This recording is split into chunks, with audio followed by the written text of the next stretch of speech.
social experiment in Minecraft history. I scattered 1,000 people across 2 massive islands to simulate a realistic civilization. The players were given no help or guidance, and just like in real life, if you die, you remain dead forever. Damn. Oh shit, this was like streamed? Now each player has the freedom to do whatever they want. Farm for food, become a dictator, and build a society. Wait, okay, question. Is there any like recognizable people in here? Will I see some like familiar faces? At least as best as they can. Not that I know of? One Okay. island is a I don't rich think so. green Okay. paradise. Probably The other not. one Damn. You're Oh. kidding me. Is a barren wasteland. It's up to each player to work with what they've got.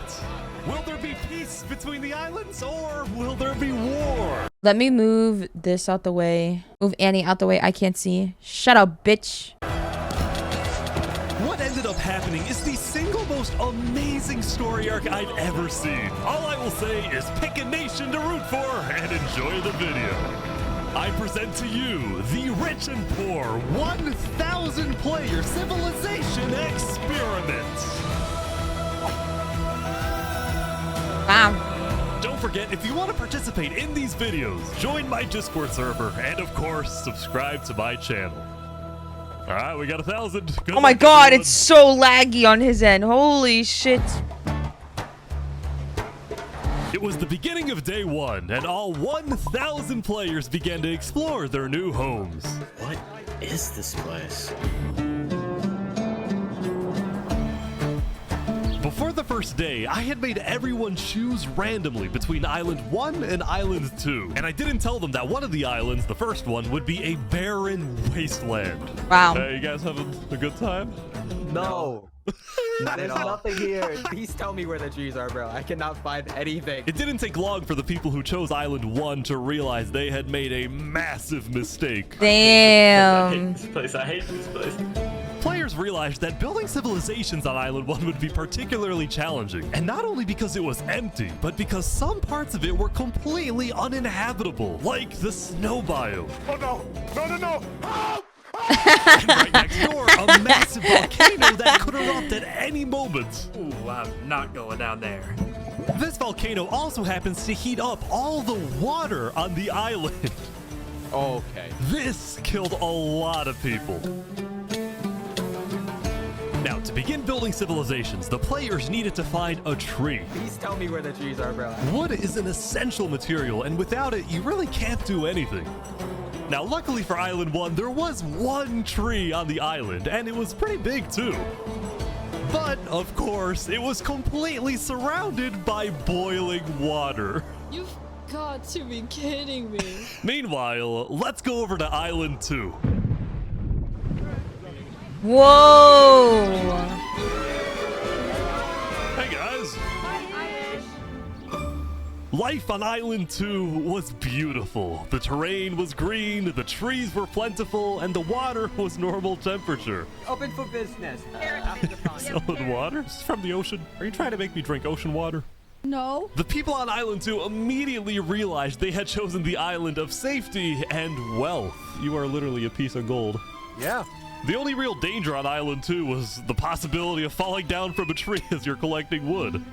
But some people found a way to even work around that. So you're planning to build a bakery. Yes, I am. And you're forcing your employees to go up and get oak? Oh, no. She forcing you to work up here.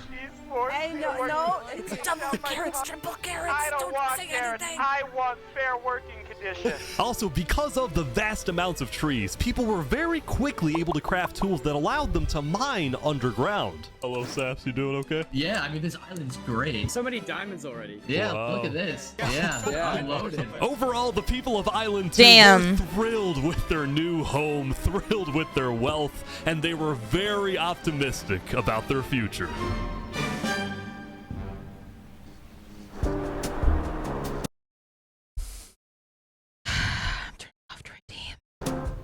By the end of the first day, What the fuck is that emote, Phoebe? Oh my by the god, end the of the cat's first day, players on smoking. Island 1 had finally reached the big tree. You realize realize how high up you are. Oh yeah, no, we're not scared. No? No pain, no gain. Island 1 was still pretty far from having fully fledged civilizations, but there were communities starting to form. For example, this player named Remy the Rats made a small restaurant to feed those who were starving. Remy the Rat, what are you serving them here? It's very popular. Bread? And you get the... What the frick? Why? Wait, was this a bread line? Yes. Oh no! I saw Shadow Wizard Money Gang. Gang. Of people who had chosen to settle in a weird location. People at the volcano. What type of people would choose to live on a volcano? Hey guys. Hello. What the? Hey, how's it going, Ish? Welcome to the mafia. This was Lingolini, and he had recruited about 20 people to join his Italian What? mafia. His goals were very simple: make friends and get rich. Hold on, Ish, can we tell you a little secret? We found some netherite.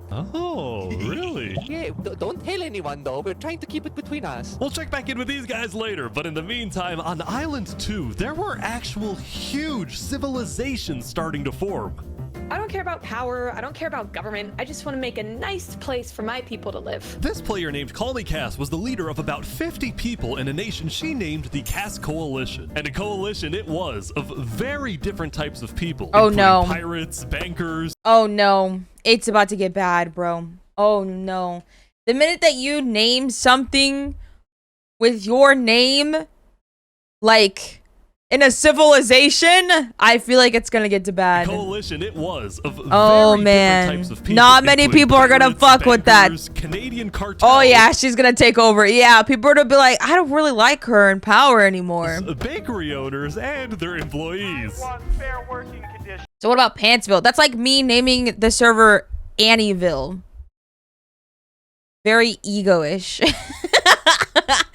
Very ego-ish of me. But if I name it Pantsville, perfect. Everybody wears pants. That's all it I'm is. even being paid to work up here. Paid? People are getting paid? Now, later in the day, Island 2 would face its first conflict. Oh. What the heck? Hey, you guys can't be destroying the beach. Who are you?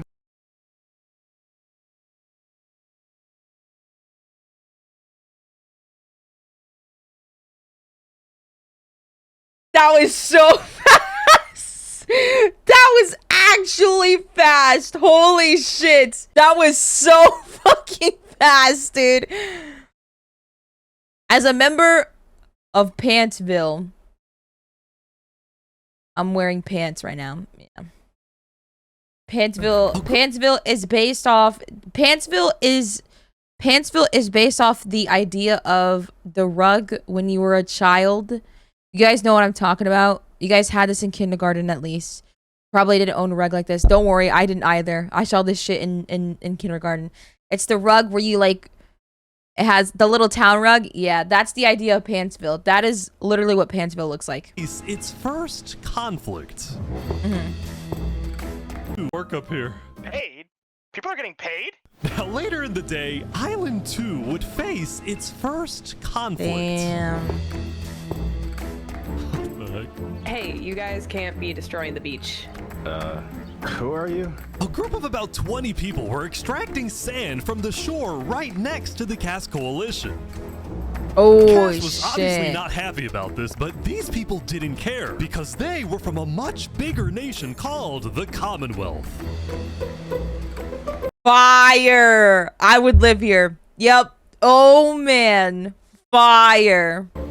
We're actually 5 nations combined into one, so we have strength in numbers. The Commonwealth was a massive civilization that was formed on day 1 when 5 distinct groups were close enough to each other that they just decided to come together and unify under one nation. As a result, the Commonwealth had a government with 5 leaders at the top and over 150 citizens. We're going to turn this mountain into our city currently. Ah, okay. The Commonwealth leaders were very ambitious. My God, they're and gonna turn wanted this to make shit the to New Commonwealth York. the most beautiful, the most respected, Oh, the most shit. powerful nation on Island 2, even if it came at the expense of others.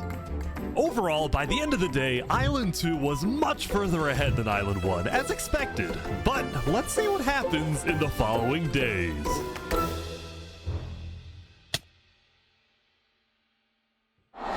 As players logged back in the next day, nobody was expecting that the beginning of day 2 would end up having one of the most consequential moments of the entire event. What happened?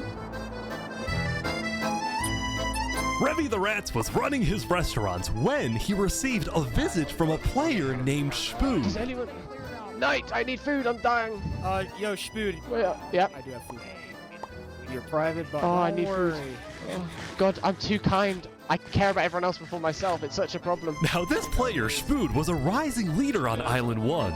He was known for always giving away his own food. But some people started to suspect that Spood's supposed generosity was merely a method to gain popularity, to further his political ambitions. That is, until... Oh! Oh my god. What the fuck? Oh, he's a traitor. He was trying to assassinate Spoon. Spood had survived an assassination attempt, which brought him exactly the attention he needed to cement himself as a legend on Island 1. People were drawn to him, and on day 2, Spood used this leverage to establish an empire named Westhelm. What? These people have made me emperor. This right here is going to be our capital. We're also building a massive coliseum. You mean where people fight to the death? Exactly. Even though the people of Westhelm were still struggling with food and resources, their motivation to succeed was unbelievably high. Earlier, somebody tried to take my life. Someone with this face. But now, he's dead! For the first time, it seemed like the people of Island 1 had hope. The Ballad of Emperor Spoon. Nearly killed by some dude. Island 1 was finally starting to develop civilizations, but not all of them were as motivated as Westhelm. Right next door, for example, was a cult named Nevermore that literally just boxed themselves in and wanted nothing to do with the rest of the world. W. Raven, Nevermore. And honestly, these guys weren't wrong to be pessimistic. See, some of the people who chose Island 1 had secretly been hoping that when they finally make it underground, they would find droves of iron and diamonds. But instead, they only found a giant layer of lava that stemmed from the volcano and covered the entire island. This lava layer ended up killing a lot of people. Why is it? A lot of people weren't necessarily Idiot. Number 1 rule, you don't mine straight down, bro. You're an idiot.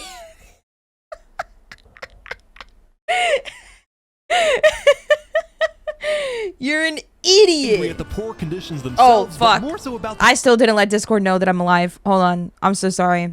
Or at least I'm awake. I'm sure they know probably already. The inequality between Island 1 and Island 2. See, even though the two islands had a border they know, I separating think, them, preventing yeah. anyone from crossing for now, rumors were spreading about the wealth and the amazing environment of Island 2. Because of this, some people on Island 1 were starting to develop some feelings about the other island. Island 2 might be the better island, but we're the better people. Oh. In fact, artists on Island 1 were already making propaganda posters, some of which were rather concerning,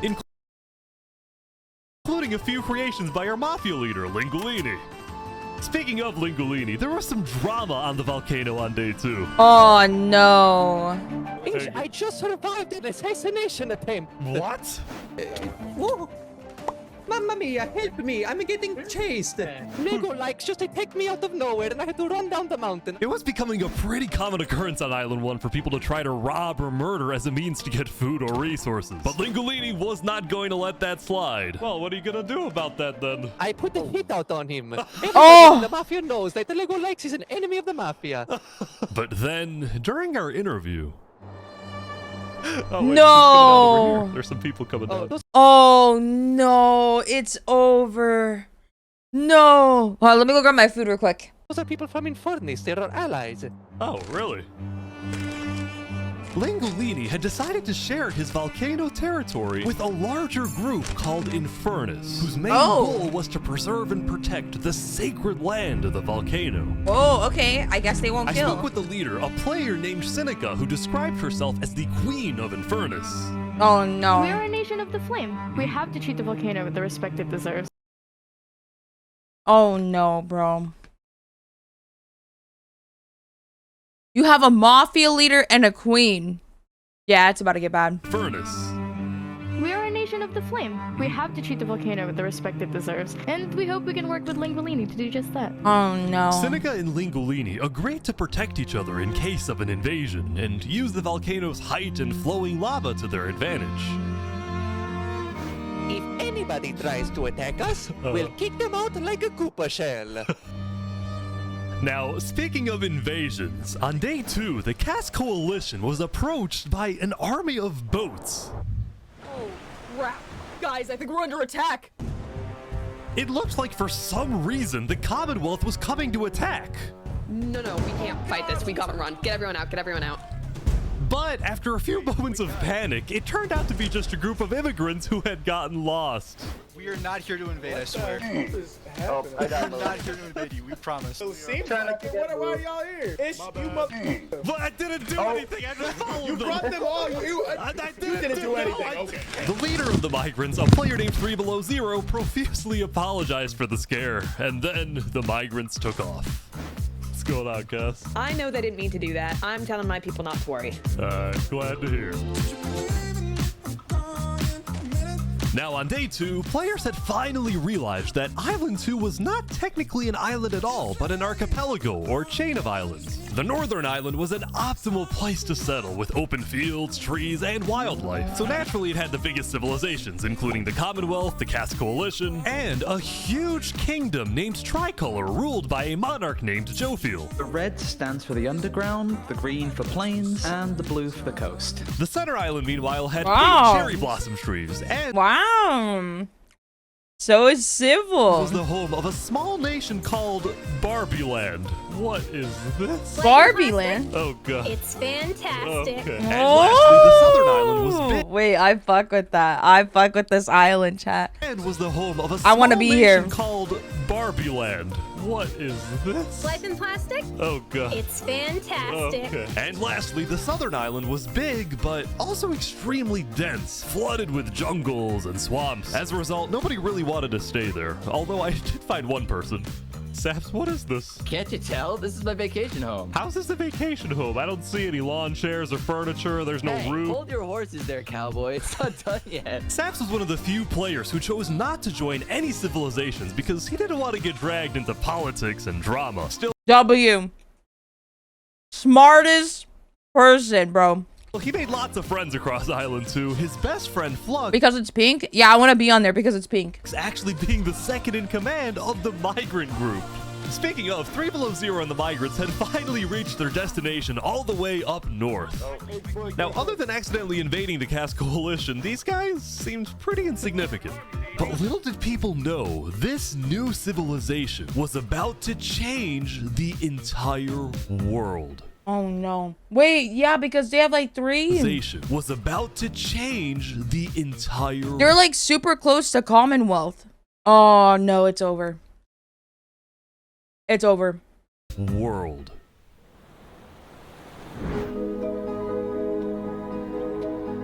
We are blessed to live where we live, and we intend to use it for good. We are enlightened. We are the light. We are Luminara.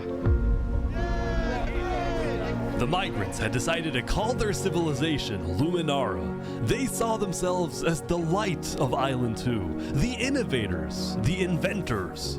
See, the reason 3 Below Zero had chosen this specific location to settle, well, it wasn't by accident. After the first day, 3 Below Zero had used content and propaganda released by the people of Island 1 to estimate the location of the other island. He then used a Wow, that's pretty smart. coordinate system to calculate the northernmost point of Island 2. His goal was to settle as closely as possible to the other island so that when the day comes, when the borders drop, Luminara can build a massive bridge connecting the two islands, giving oh no. Oh no. Yeah, it's free over. passage as a sign of good faith to perhaps bring about world peace. Oh. It's not gonna be good. Nah, that's not a good idea, bro, because I feel like they're gonna go. So here's the thing. I think that this person's gonna fight the queen over here. And maybe, just maybe. No, I'm gambling that Mario's gonna switch up and also join him as well. So then they're gonna jump her together. And then over here, Cass's island, these people right here are not gonna fuck with Cass. I wouldn't either, to be honest. And Barbie's chilling. Barbie's just chilling. Barbie Island's chilling. But it wouldn't be that simple. The second in command of Luminara, Flux, as well as a few concerned citizens, did not want that bridge to be built. They had seen the Island 1 propaganda. They knew that people on Island 1 were angry. Their fear was that Island 1 would just use that bridge as an opportunity to invade Luminara and perhaps invade the rest of Island 2, leading to a world war. That bridge is a bad idea. Moving up north was a bad idea. Island 1 is going to invade us, and Luminara is going to be their first target. What about the goal of world peace? I respect our leader's goal, but he's dead wrong. We shouldn't be trying to befriend our enemies. The way we're going to achieve world peace is by uniting Island 2 against Island 1.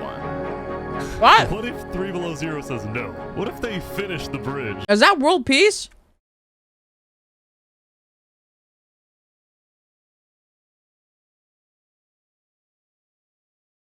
I don't even know if that's world peace. Yeah, we gotta unite as an island together so that we can fight the other island. That's not world peace.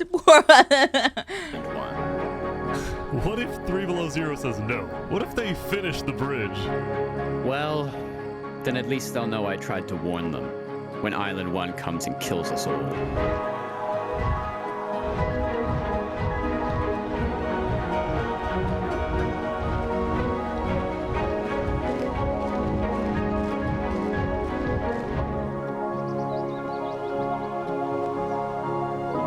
As Day 2 came to an end, tensions were rising, both within nations and between islands, leaving people worried about what's going to happen next. Oh, wow. Back at Island 1, I was watching a small group of pirates who called themselves Al-Karasina. Al-Karasina, my friend. We're the baddest pirates around. Now, if you look closely, there was a person of interest hanging around with the pirates. Oh no. Lego likes just to take me out of nowhere and I had to run down the mountain. Well, what are you gonna do about that then? I put the hit out on him. So to be clear, Lego Likes had a bounty on his head and he was hanging around pirates. You could probably guess how this ends. Yo, Lego Zanga's here. So is this is everything you guys got, huh? Not much. Oh no. Oh shit, he's boiling. They're boiling him. Oh no. Oh my gosh. The Al-Karasina pirates had killed Lego Likes, but there was a small problem. Did you hear about the news? Yeah, I saw it, but we don't know who claimed the bounty. It didn't say it in the chat. Because Lego Likes had technically died to boiling water instead of a player, Lingolini didn't know who actually killed him. But fortunately for the pirates, when a player dies, the dead player drops their own head, which the pirates believed would be the proof they needed to collect their bounty later today. So you're expecting a payment later? Yes. All right. Well, I'll go. By day 3, players had basically mapped out all of Mashallah.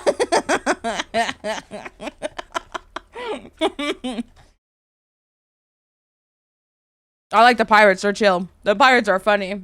Island 1, and we're finally starting to adapt to the environment. Day 1 was horrific. We literally had bread lines. Day 2, we're building a coliseum, a citadel. I am literally immortal. Oh no. Hopefully that isn't foreshadowed. Oh no.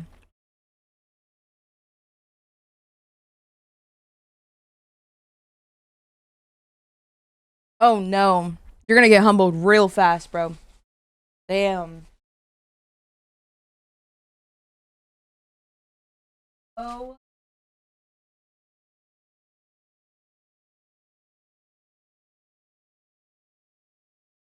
Emperor Spood was still the most powerful man on Island 1, and on day 3, he was invited to a big international meeting hosted by a charity group called the Blue Cross. We invited you here mainly to discuss plans in case the volcano erupts. What are your individual plans? A large bunker underground. Just not using flammable materials. We don't have any real plan, you know. What? You don't have plans? If that volcano erupts, you deserve to die.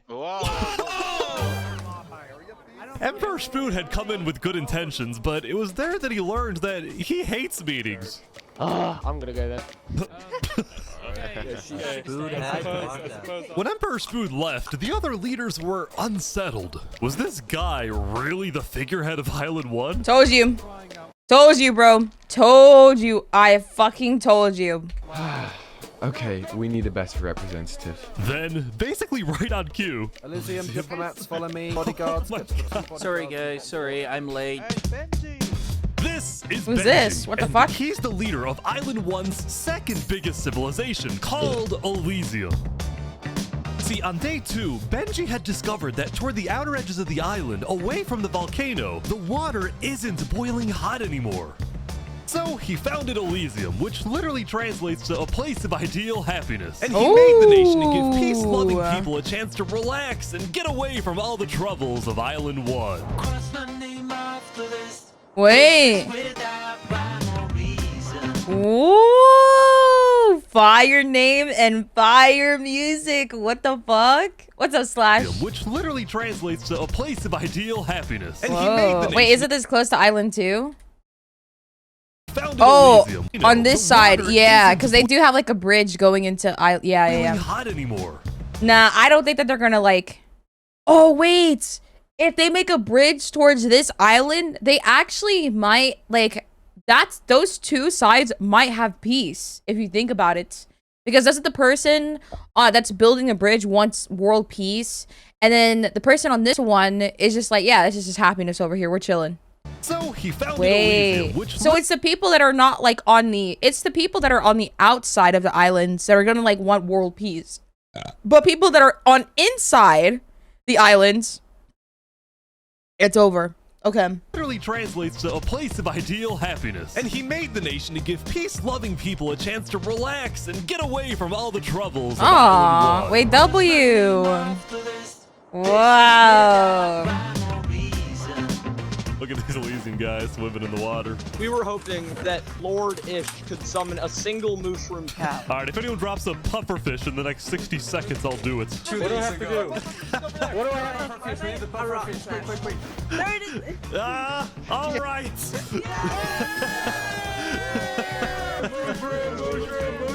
We can kill it for leather! Now, back at the Blue Cross, Benji and the other leaders discussed the possibility of creating a full Island 1 alliance. Oh, no. All the leaders at the meeting Oh, no. Oh, no, dude.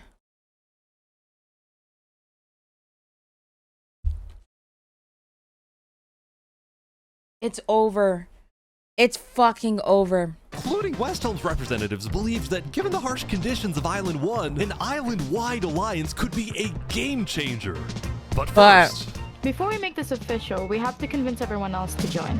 See, there were a few civilizations not present at the meeting, and to complete the full Island 1 alliance, the Blue Cross would have to go out and get them all on board. First was the Alcaracina Pirates, who coincidentally happened to pass by the meeting as it was happening. Hey, guys. Islands isn't always bad. Islands aren't always bad unless there's a want. Unless there is 100% a want involved. I believe. a lot. Like I think stuff like that isn't so bad unless there is a want. Hello. They were on their way to collect their bounty from the second nation not yet in the alliance, the Linguini Mafia. Oh yes, they're waiting. Hello, I'm looking for Mario. Hello, it's me. Ooh, mamma mia! It looks like a small brain. It sure looks like a Lego lights. Meanwhile, the Nevermore cult would probably be a little bit more difficult to convince, but the Blue Cross said they'd try anyway. Now, as for the fourth and final nation, well, it was a bit of a mysterious group. Their civilization was down south, and they were very isolated and secretive. They were also rumored to have an thank you for the extremely tier strict one! government, but Thank also a large amount of very skilled fighters.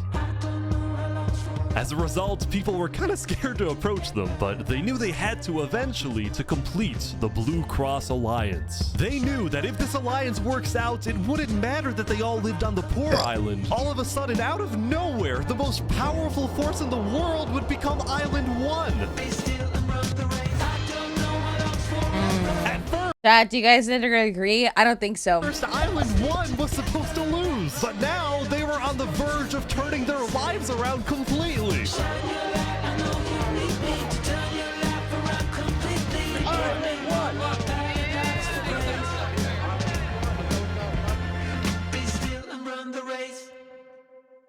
Oh wow.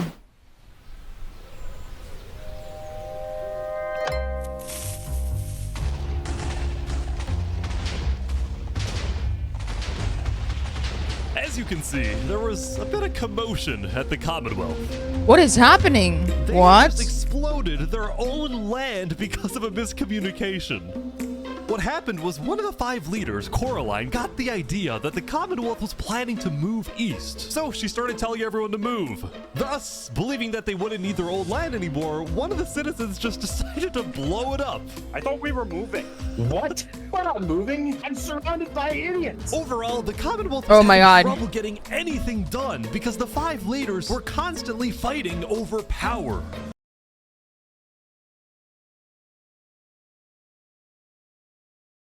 What?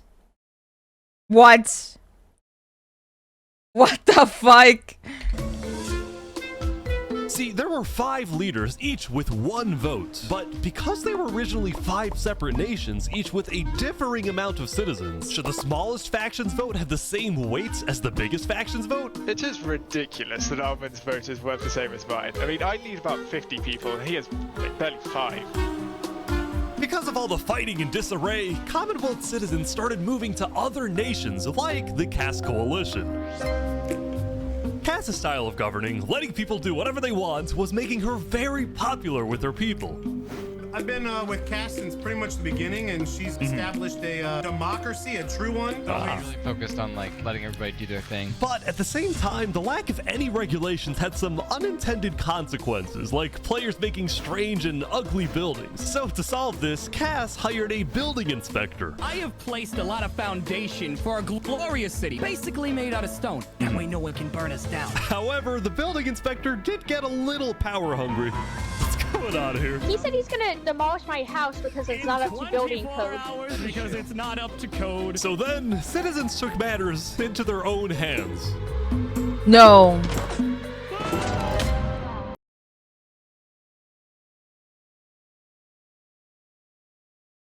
You're lying.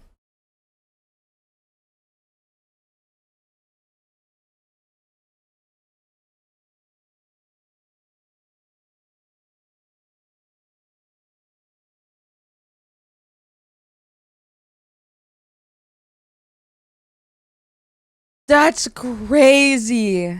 Oh no. It's over. It's over, bro. It's gotta be over because there's no way. I mean, fuck, dude. I would want to see some ugly ass buildings too. I'll be so for real, chap. I'm gonna be so dead ass. If I'm living next to you and you got an ugly ass dirt house, yeah, no. I'm blowing that shit up. And I'm taking you with me. You and I are going together. consequences, like players making strange and ugly buildings. So to solve this, Cass hired a building inspector. I have placed a lot of foundation for a glorious city, basically made out of stone. That way no one can burn us down. However, the building inspector did get a little power hungry. Oh. What's going on here? He said he's gonna. Okay.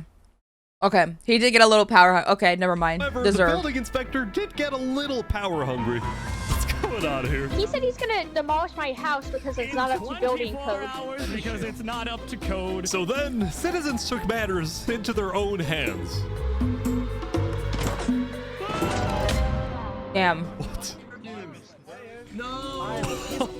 Anyway, on day 3, the biggest nations on Island 2 were still the Commonwealth, the Cass Coalition, and Tricolor. Tricolor was a medieval civilization separated into 3 regions, one of them being an underground city. Wow. Oh my gosh. This is big. Yeah. People didn't really know that much about Jofiel and Tricolor because they tended to be more private. Jofiel was more interested in building up Tricolor rather than doing outside diplomacy. But people would still come to Jofiel with all the political news of Island 2. I am so tired of the politics already. Yeah. I've got some news. People are concerned with Aperion trying to colonize them. Oh my god. Now, this particular rumor about a group named Aperion colonizing people happened to be false. Aperion was just a small town led by a player named Alkaline, and it was actually the only nation other than Luminara that directly bordered the ocean next to Island 1. That said, the rumor that Island 1 was uniting was true, which got some people worried, especially the 2 border states. So Jofiel invited over all the major leaders and diplomats of Island 2 for an emergency meeting. The only leader who declined was 3 Below Zero because he was busy building the Luminara Bridge. So he sent in his place his second in command, Flux. Oh no. Flux, what's your plan here? Oh no. That motherfucker doesn't even agree with you. What? Oh no. Oh no, bro. He doesn't agree. I don't care what 3 Below Zero says. We need to make sure everyone unites against Island 1. Good luck, sir. And because Oh, this meeting was the yikes. most important event yet on Island 2, Jofiel invited a neutral mediator, someone who could lead the meeting in a fair manner and wasn't a part of any nation. Wait. I like this guy. I like this guy. He's just doing his own thing. I literally would be doing the same shit too. Everyone's like trying to like figure out something. I'm like, okay, I'm gonna go over here now. Caps, where are you going? Apparently they're making me lead the meeting with all the Island 2 leaders. You sound very excited about it. Oh no, I'm not excited. I'm terrified. Oh, no. I'm accidentally gonna cause a war.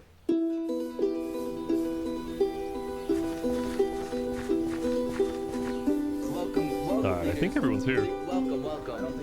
Well, we at the great and mighty Commonwealth are looking forward to a productive conversation. Thanks, it's great. So, as the president of Aperion, I'm actually really worried about our town, which is why I'm proposing we all join a defense pact. If one of us gets attacked, all of us are under attack.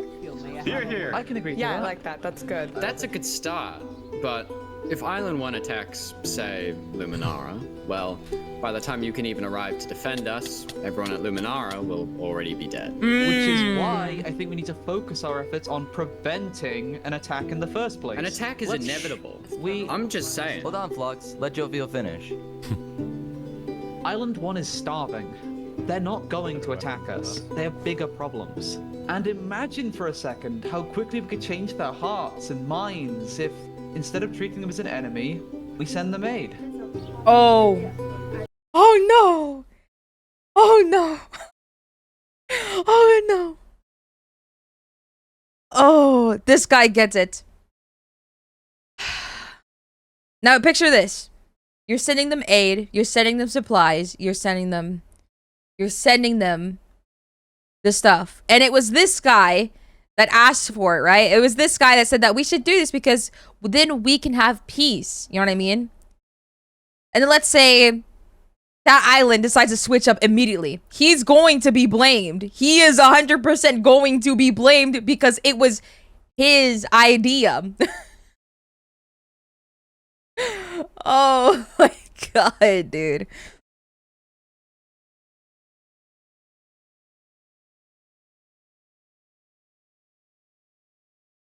Oh my god. It's like, fuck. Like, damn it. You know what I mean? I think Joe feels right. Oh. We do the defense pact, but we also send aid to Island 1. Basically, we're ready for an attack, but we try our best to prevent it. I'm on board with that. I can agree to that. The Commonwealth agrees. Guys, no, this is ridiculous. Island 1 is literally making propaganda saying death to Island 2. They're jealous that we live in a paradise, and they're Okay, I don't know about that one. I don't know if it's jealousy. Okay, I don't know about that one, dude. making propaganda saying death to Island 2. They're jealous that we live in a paradise, and they're gonna invade us no matter what. And you wanna send aid to them? Guess what? They're gonna take whatever you send them, food, armor, weapons, and they're gonna use all of that against us. He might have a point. Hold on. Island 1 isn't evil. They're not savages. They just need help. You cannot be this naive. Well, there's a guy under the table. There's a guy under the table. Everyone is super on edge. They're worried about traps. Guys, Island 1 is united. They have hundreds of people all aligned in the same goal, to kill us and take our resources. If they decide to attack any single one of our nations, it'll be easy. All they'll need to do is walk ahead, which is why we need to either merge all of our nations right now. We all choose a spot and combine into one civilization. Either that, or we attack Island 1 first. Whoa. Are you crazy? Watch, this is ridiculous. Okay, that's a huge stretch. You want to attack them first? Just...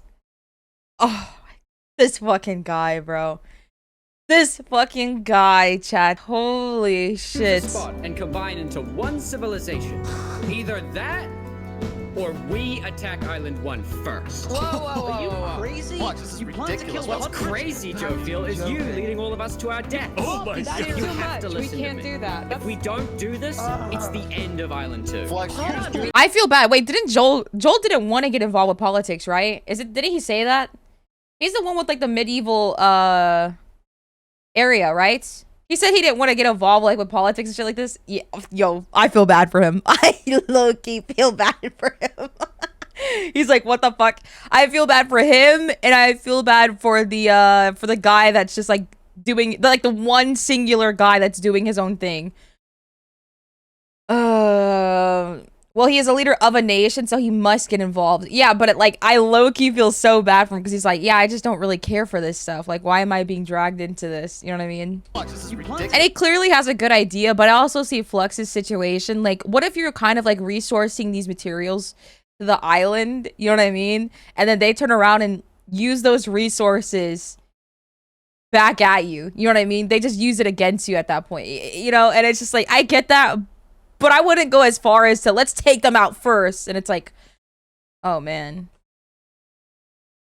Yeah, taking them out first is like, holy shit. What's crazy, Joe Feel, is you leading all of us to our death. Oh my That's god. too have much. to We listen to can't me. do that. If we don't do this, it's the end of Island 2. Flex, We can't do that. That's crazy. What is happening? All right, everyone. We can't fight. Let's just vote. All in favor of Flux's plan to treat Island 1 as an enemy, say aye. Aye. Oh no. I just remembered too. Oh no. He speaks. He's not even the leader of the island. He's like the fucking assistant. Oh no. He low-key put a target on his island's or the civilization. He put a target on the fucking civilization. Wow, dude. Idiot. Damn. All in favor of sending aid to Island 1. Wow. Oh man.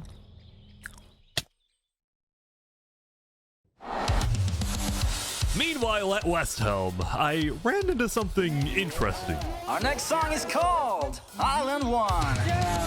Oh my god. So you What the remember fuck? this guy? The Ballad of Emperor Spoon. Well, he had joined a band that produced actual songs and then performed them all Mickey, thank you for the gift. Thank you. across Island 1. A barren wasteland island. A boiling water sea. Let's go. And no resources to speak of. Wow. Except a water tree. Let's go! Everyone loved the Island 1 band, including Emperor Spoon, who found that the music bolstered the morale of his citizens. He believed that a happy citizen is a productive citizen. That's true. West Helm took us in. It gave us a little hope. Even though Emperor Whoa. Spoon was a chaotic figure, West Helm itself was the opposite. It had an army, a storage system, and a hierarchy, from Emperor Theo, thank you for the 5 gifts. Thank you. all the way down to citizen or Thank you. plebeian. And of course, there was the Colosseum, which when finished will play a major role in West Helm's justice system. Oh shit. That said, Emperor Spood was not happy when he heard that yesterday, Benji and the other leaders had been talking poorly about him. Oh no. We need a best representative. Our final goal is to put Benji Button in here. No, that is a joke. That is a joke. You don't want Benji to die, do you? Well, I mean, Benji and the other leaders were concerned that Emperor Spood is unstable and may one day try to take over the entire island. And their concerns only grew when Spood was caught listening to Napoleon on Spotify.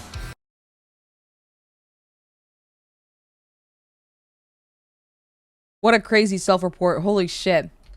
But they also knew that if Island 2 were to ever attack, they needed That's Spood crazy. on That is insane. That is a crazy self-report. Holy fuck. their side, so they didn't know what to do. Island 1, well, here we are.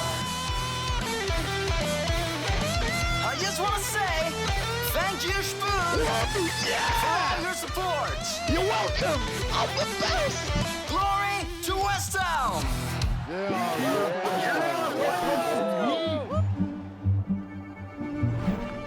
Meanwhile, Seneca, the Queen of Infernus, had decided to begin building a massive castle for her people. A beautiful home base that would hover directly over the volcano. Wow. Wait, that's cool as fuck. Wow. Wait, this is sick, chat. This is sick. Yo, so far, this is actual cinema. I'm not even joking. I'm like locked in watching the entire time. Holy. Oh yeah, what if it erupts? Oh my god, you're right, dude. Wait. No, they should be fine. It's made out of stone.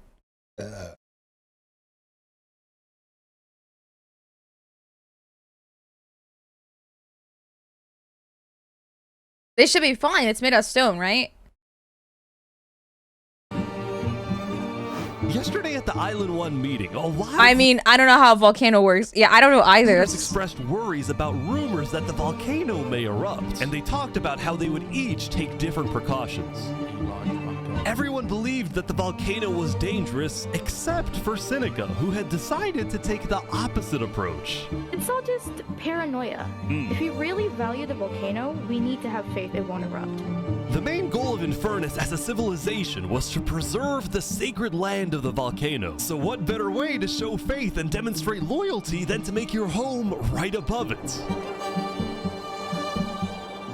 Lingolini, meanwhile, decided to make his home underground within the volcano. Deep under the ground, like a Goombas. Lingolini's main goal was to get rich, and having direct access to iron and gold was one reason for him and the Mafia to live there. But it wasn't the main reason. Remember this interaction from day one? Oh, yeah. Should we tell you a little secret? We found some netherite. Oh, really? right. Scattered throughout the volcano were pieces of netherite, the rarest and most powerful mineral in all of Minecraft. Not even Island 2 had netherite. It was the single secret advantage that Island 1 had. And the only ones who knew about it were the Lingolini Mafia and Infernus. Now, even though Infernus didn't exactly like how Lingolini was desecrating what they consider to be sacred land, they made a deal with him. The Mafia can keep mining so long as they provide Infernus with some of the minerals they find. But Lingolini was unsatisfied. They want to use us. They want cheap labor. I'm not giving them anything. Lingolini didn't like how Infernus was basically... I told you, bro. Man. Oh my fucking god. Oh man. I was waiting for it. I was waiting for it, dude. forcing the Mafia to mine for them with nothing in return. Yep, told you. I was waiting for it. So he secretly instructed everyone in the Mafia not to give Infernus anything.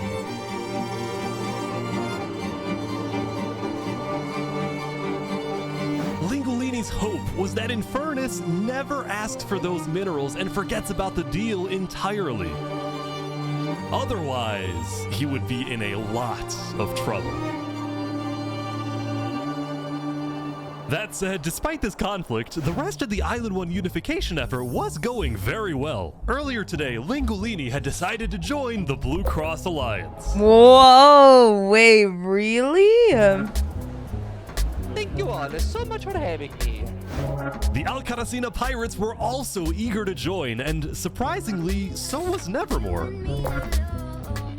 There was only one holdout. Whoa, what the fuck is this? This mysterious civilization was called the Covenant, and it was ruled by a dictator named Turntap. How are you elected exactly? By a vote of the people or the vote of yourself? Elected? Turntap wasn't sure about joining the Island 1 Alliance because the people of the Covenant were generally skeptical of outsiders. They only took pride in their own nation, especially in their army, which was composed of really good PvPers who weren't above using torture to get their way. Are they drowning this guy? He's gonna die.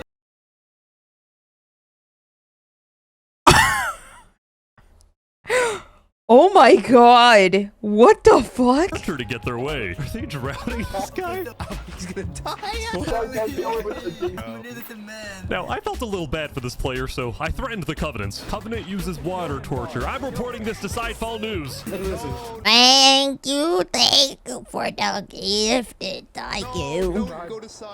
So I went to the local news reporter. Sidefall, I have a story for you. I just caught the Covenant waterboarding one of their own people. Oh. Well, I'm paid off by them, so I don't really care. What? Dude, it's free money. You know what? It's called a business for a reason. It's called for profit, okay? Sidefall ran a news business with questionable ethics. He was also known for making up fake stories, writing things like, "The lava is rising," just to sell more papers. That said, earlier today, he had made a legitimate discovery that could devastate the entire island. What? Island 1 had a lot of known dangers, from the lava layer to the boiling water to the powdered snow. But there was one last danger that nobody knew about until now.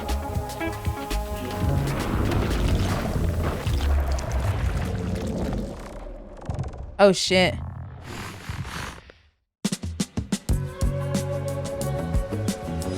Meanwhile, the people of Island 2 had spent the day building their civilizations and having a good time. Yesterday, their leaders had voted that whenever the border drops, Island 2 would send aid to Island 1, hoping this gesture would lead to peace. But not everyone agreed with this approach. The end of Island 2.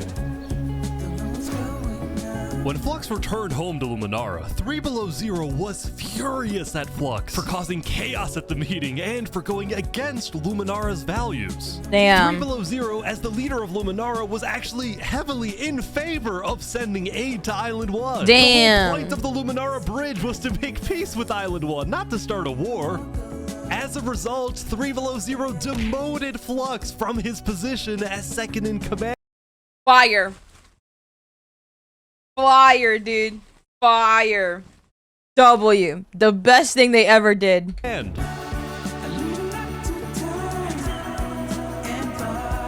I spoke with Legacy, a citizen of Luminara. Yeah, Flux has been gone all day. People here don't really like him anymore. Flux and his crew had spent the day building a secret bunker under the ocean, a place for them to hide if Island 1 attacks. And then Flux spent the rest of the day That's pretty smart. A bunker in the ocean? That's super smart. helping his best friend Saps finish building his home. Despite all the chaos, Sap still reached out to me after I was demoted. Mr. Mediator, what a good friend. Flux over here can be a little unpredictable. He's my friend, and I know he genuinely wants the best for us. Even though Flux was much more ambitious than Saps, these two had become very good friends. So many diamonds already. Yeah, Wow. look at this. Yeah, I'm loaded. But just as day 4 was about to come to a peaceful end, something happened that would change the course of Island 2 forever. Oh no. Did somebody like fucking like bomb the place? What's happening?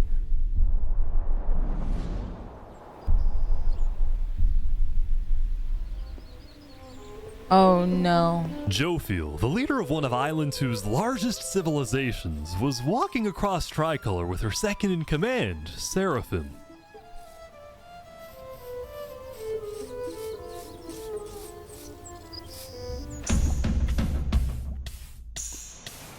Wait, what?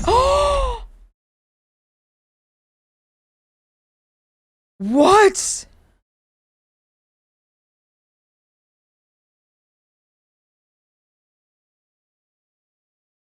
What? No. I was liking this person. No. No. Why? I thought they were cool. No. Seraphim! What are you doing? What? No way. The second in command of Tricolor had just killed their own leader. And immediately, all of Island 2 went on lockdown. Oh, shit. Oh, no. Some men will just want to watch the world burn. Not Barbie Island. They're chilling. Y'all stay safe, though. Y'all stay safe, though, chat. Barbie Island's chilling. Everyone was confused about what caused this to happen. They killed Jofiel. Why? After Seraphim fled, Tricolor was in complete disarray. Wow. Back at Saps' place, Flux told Saps it might be a good idea for him to call an emergency meeting with all the leaders. So, for the sake of the island, Saps agreed to host a meeting tomorrow. But for now, he and many others headed to Tricolor to help them restore order. Oh, man.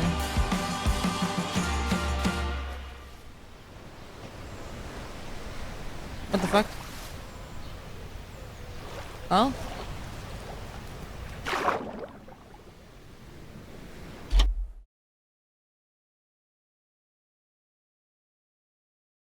Guess who's involved?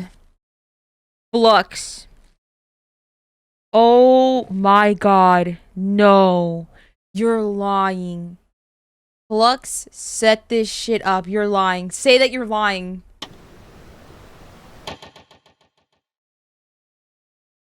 Wow. Wow. 300? Oh my god. 300 people? 400 people? Oh my god, what the fuck is happening? Now, Island 2 wasn't the only place that would face tragedy.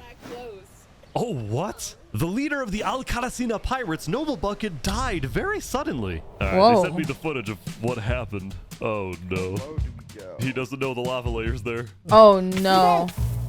I think I'm dead. I think I'm dead. I think Oh my god. With world leaders dying left and right, the media had plenty to report on. The most trusted news company was from Elysium, called Daybreak Media. We're #1 because we actually report the truth, unlike that bozo Sidefall. And later into day 5, the news would get even crazier. For purposes of unity, the Covenant had finally decided to join the Blue Cross Alliance, thus successfully uniting the entirety of Island 1. But right away, the strength of this alliance... I feel like they should all unite except for the Mafia. In my opinion, I think that they should all unite except for the Mafia. Leave the Mafia doing their own thing, okay? But everybody else on that island should team up because there's not that many people on that island anymore. There's like, what, 400 basically? You guys are like at 400? ...would be tested. Oh, wow. Earlier, a citizen of Infernus had accidentally told someone outside of Infernus that there was netherite in the volcano.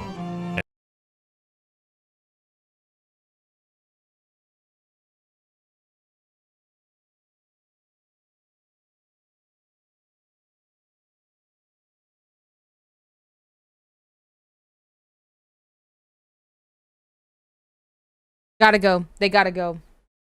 Whoever revealed it actually has to go. And this news, side of Infernus, that there was netherite in the volcano. And this news spread all across the island. Wow. Oh no. Damn. This Mario was a disaster for Infernus and the Lingualini Mafia, who had been trying to keep the existence of netherites to themselves. Immediately after hearing about the netherite, the Covenant sent a mining expedition into the volcano without telling Infernus. Wow. And lo and behold, they confirmed there was netherite.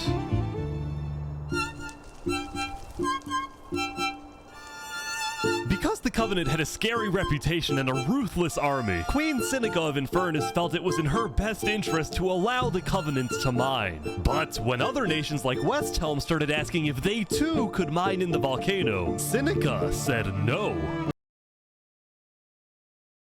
She's dying. She's dying. She's fucking dying, dude. Holy. Oh my god, she's dead. People are saying we're being selfish. They're the ones being selfish, trying to take our resources. Wait, didn't she kind of like dictated the fucking Mafia to mine for them? Didn't Sheila was like, yeah, you gotta mine for us. If not, then... Like, what? Wait, didn't she... What the fuck? What the fuck? Selfish my ass! Listen, Island 2 is rich. We are not. Now, with netherite... Yeah, she's gotta go. I want her gone. I want her gone. Mafia's gotta do something. Chance of Wasn't the Mafia at the volcano first? Yeah, they were. evening the playing field. But the volcano people are hot. She's gotta go. I want her Before gone. any fighting could break out, the Blue Cross quickly reached out to all the leaders and told them to put this issue on hold. We're inviting everyone here tomorrow, so we can all talk this through peacefully.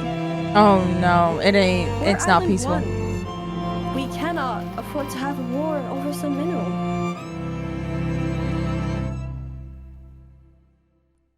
Meanwhile, Island 2 was still processing the death of Jofiel. Our land dog, you weren't even originally there. It sounds like a certain history, chat, right? Sounds like a certain history.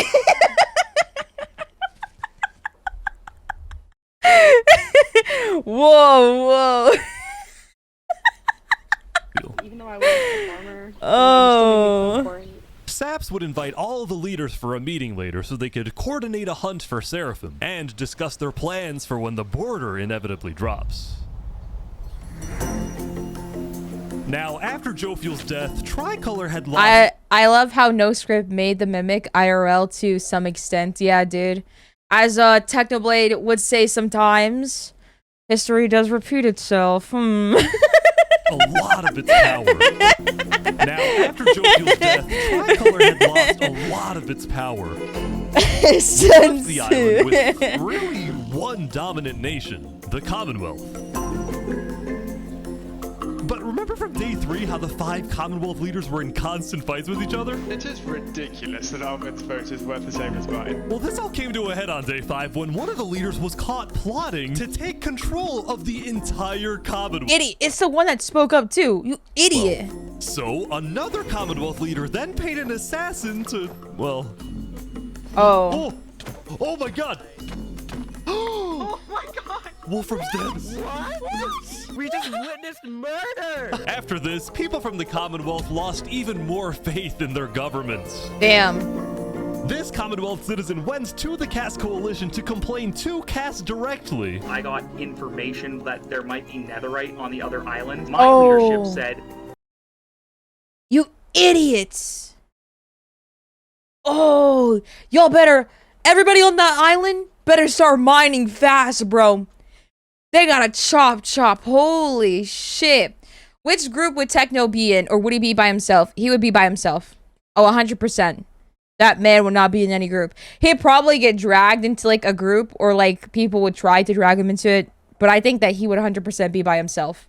Quote, netherite is useless. Netherite is, of course, not useless. I think that's a foolish statement. As the Commonwealth erupted, the Caste Coalition thrived. But they did have their own problems. Is this your employee? Yes, he is. That implies I get paid. Is he not getting He paid? didn't skip out on work. You hear this woman? Earlier, What Daddy had ditched work to attend a party in Barbie Land. So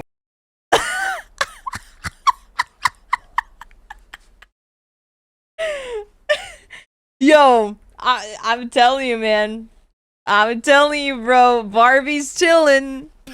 Oh. Earlier, What Daddy had ditched work to attend a party in Barbie Land. So as punishment, his employers forced him to risk his life and chop down one of the tallest trees in the Caste Coalition. He's asking for help. You have to yell louder. I can't hear you. You're so far up. You have to get closer to the ground. Oh! They fucking killed him. They killed him. They gotta go. Ban them from Barbie Island. Ban them from Barbie Island. Barbie would not stand for this shit. Both of them. Both of them, bro. All he wanted to do was party with Barbie. What's wrong with that? Have to get closer to the ground. Bro was partying with the plastics. Leave them alone.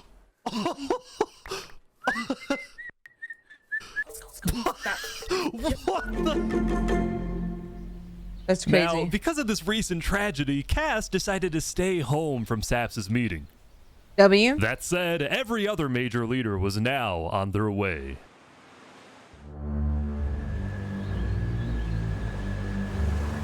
As the leader— Wait, what's it called? Flex helped build, like, he helped him finish, like, building, like, the thing, right? I wouldn't be surprised if he tries, like, pulls a bomb, puts a bomb under, like, all that shit. Representatives arrived. There was one person who would be notably absent, banned from attending the meeting. Before the meeting started, Flux called me to his underground bunker because he had something, quote, important to tell me. Oh, no. Flux, what are you gonna do? Well, first, let me just explain. I'm not allowed to attend this meeting because the leaders of this island are utterly incompetent. They can see that Island 1 is gearing up to invade us. And their response is, let's give Island 1 more gear. It's completely brainless, and it's going to result in all of our people dying. So, you got a plan? I had a plan, but nobody listened. They all voted against it. Look, we can still save this island, but the current leadership has to go. What do you mean, has to go? Has to go. Removed. And I'm done waiting. Did I just call it? There's no way. It's gonna happen today. I actually called it. What the fuck? Oh no. Wait, that means Sap might die. No. No. Thank you all Oh no. Fuck, for dude. coming. We have a lot of very important stuff to talk about. You know, during the first meeting, there was one person there who actually understood what I was saying. Seraphim reached out to me, asked me if they could help in any way. Oh, wow. I told you. Seraphim to kill Jofi. I told And you. Today, we will finish the job.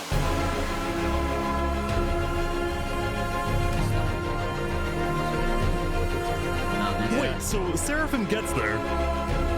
What actually happens next? Something I didn't want to do, but something that needs to be done. Wait, I'm so I'm going confused. to save this island by any means necessary. I would like to bring you to the table. If you agree with full KOS on Seraphim, please say aye. Aye. Are you sure this is gonna work? Wait, what's happening? But we have no other choice. Alright, so I have something to say. Is there a possibility, any possibility, that the assassination of Wolfram and the assassination of Jofiel by Seraphim is any way connected? Is there a conspiracy going on right now? Do we think that's a thing? Are leaders safe? I have reason to believe that leaders are not safe. Flux, do you feel any guilt doing all this? Well, part of me feels bad for Saps. I also don't think the leaders are safe. What do you mean you feel bad for Saps? He has no idea what's about to happen to him. Oh, no. But wait, what? If you had to betray one person to save 1,000, would you?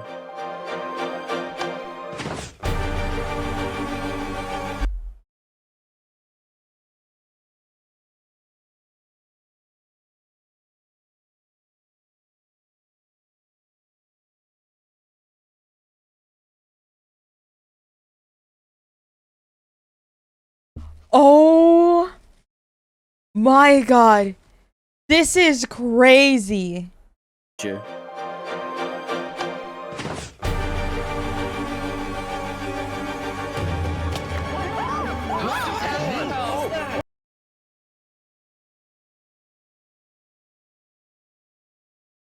Oh my god.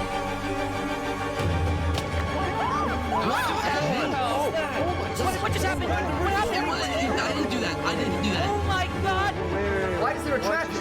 Oh no, bro. Oh no, he's getting blamed. Bro, he didn't want anything to do with it. No. No, he didn't want anything to do with this shit. No. Where did he go? Did Saps do this? Wait, Saps? You have to find him. Hunt him down! Kill him! Kill Saps! Saps, where are you?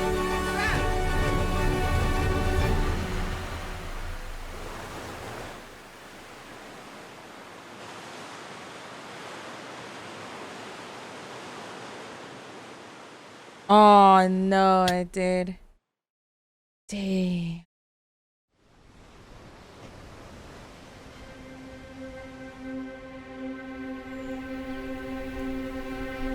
It was a new day, and Island 2 was in shock.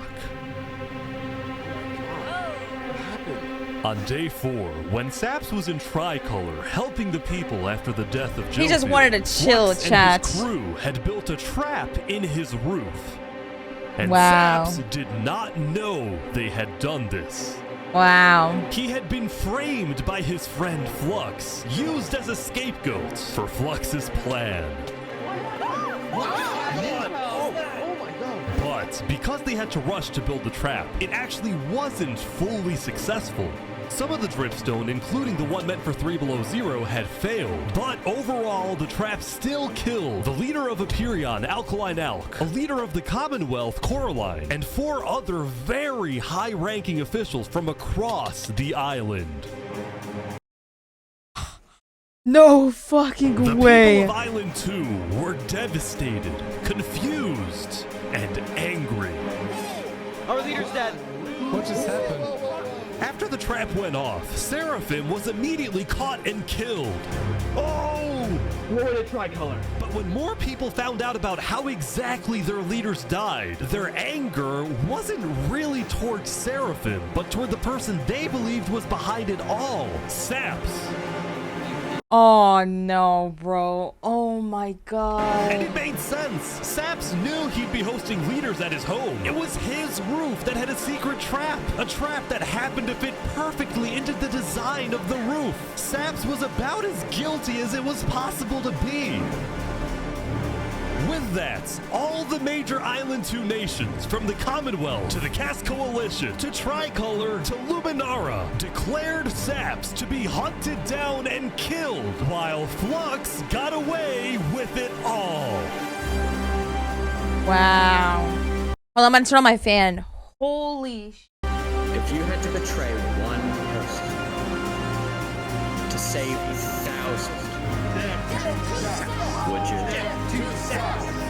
And on top of all of this, Yeah, Loki makes me want to play on a Minecraft server too. it was announced that tomorrow, on day 7, Also, hi, Pheromone. Hello. between the two islands will finally fall.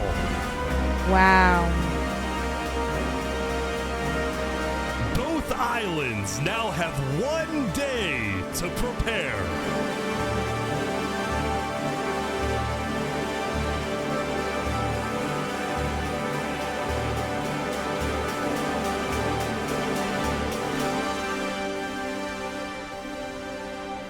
Wow.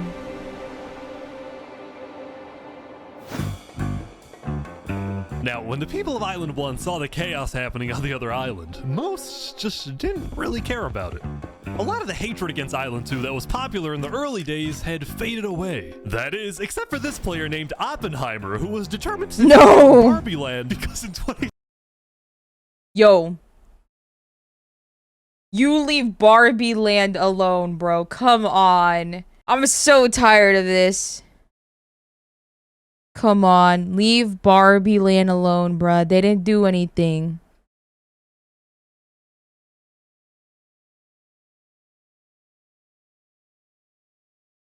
They didn't do anything, bro. Leave them alone.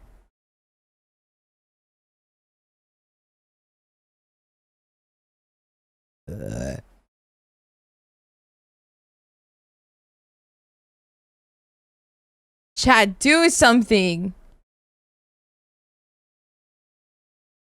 2023, the Barbie movie had outsold the Oppenheimer movie.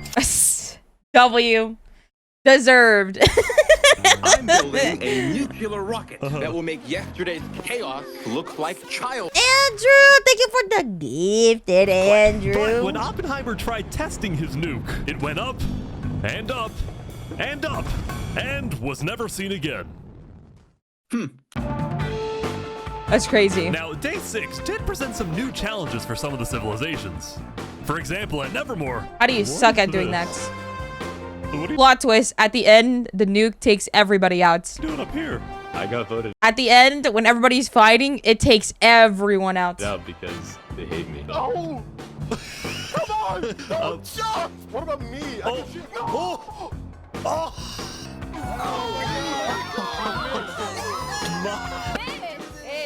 What? I didn't do anything. I play Mish. Meanwhile, at Elysium, I hate being a leader. Everyone here is so stubborn. Benji was having trouble getting laws passed because his people kept opposing any changes that threatened their peaceful lifestyle. The people That's true. of Elysium were generally skeptical of government officials, sometimes even holding trials against them. Although this particular You're only saying that because you nuked the last MC server you were on. Guys, it was an accident. It was actually an accident. I wanted to see how big the nuke would get, okay?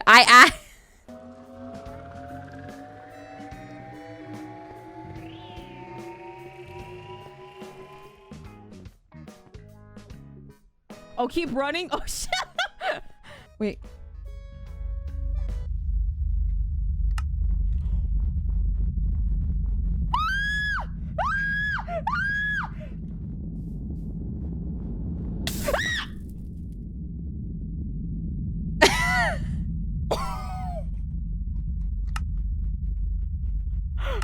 Oh, I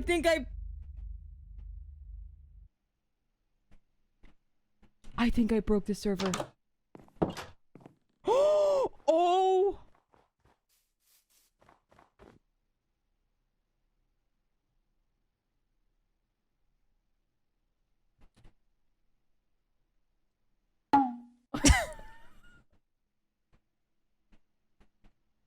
Oh, chat, it gets worse. Just watch. My house barely survived. Oh. I lagged the server. I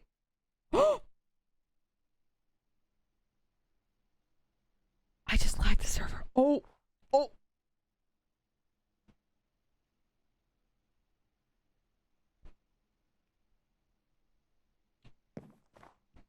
Oh shit! Oh shit! Oh shit! Ah! I like this server! I like this server! Ah! Oh fuck! Oh fuck! Oh fuck! Oh fuck! No! No! Oh!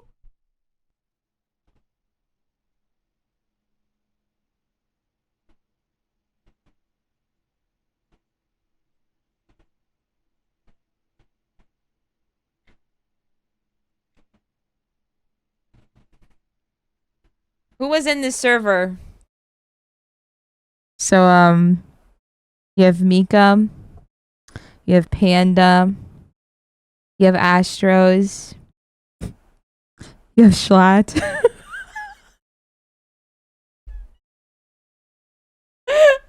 the owners of the server.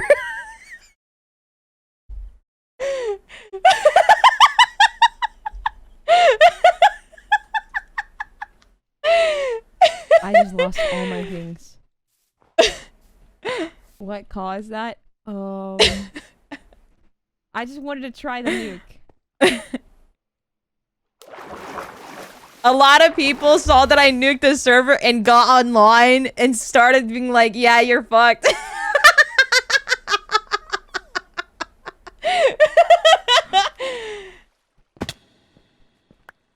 Oh, okay. Wait, I think my things are scattered. I lost my piss guns. This is so sad.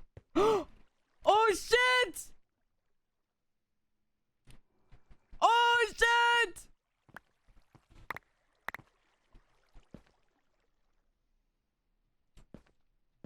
Where's my shoes? I lost my Sonic shoes. Okay, wait, let's go check over here. Oh, I'm fired. I'm fired. I'm fired. I'm fired. I'm actually fired. There's no way. There's no way I'm coming back from this. I'm fired. Oh, the nuke hasn't even loaded in yet. It hasn't even loaded in on this part. Are you kidding?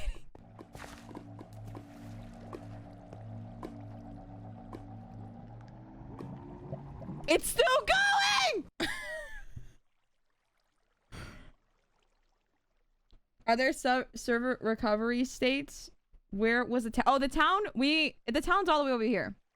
The town is all the way over here, so we're fine. The town is all the way over. I made sure to do it away from the town. I made sure to do it away from, like... Yeah, I made sure to do it away from here and away from here. Okay. We need to move somewhere else. We just fucked ourselves. I just fucked myself, basically. Huh. I thought you straight up blew up Spawn. Yeah, I was so mad nobody's coming online that I just blew it up. I was so pissed off no one's coming online that I just blew it up. Did you set off a nuke? What the fuck? Yeah, I set off a nuke. I was given a nuke by and was like, yeah, if you wanna... It sounds like I said a slur. It sounds like I said a slur. Oh my god. Oh my god. I forgot we had blurred. I forgot we blurred dog's name. I forgot. What the fuck? Yeah, I set off a nuke. I was given a nuke by and was like, yeah, if you wanna, like, he's like, you gotta run away. Like, I didn't know. But why was it blurred out? Because I think Dog made the nuke from what he either made the nuke or he found the nuke. And he went like he basically like I think Dog like basically like leveled himself up like while he was playing SCMP. So I was given a nuke and I was like, "Oh shit, this is fire." You know what I mean? He's like, "Yeah, but don't tell anybody that I gave it to you." Type shit. And I was like, "Oh. Okay." I set off a nuke. I was given a nuke and I set it off, and now I regret setting off the nuke. So, wow.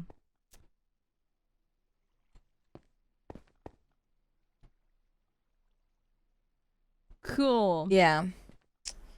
I need to grab all my stuff back. Yeah, so if your streamer was ever on SDMP and they went live streaming on it and they said, "What the fuck? Where did this come from?" Yeah, hi. Yeah, it's nice to meet you. It's nice to meet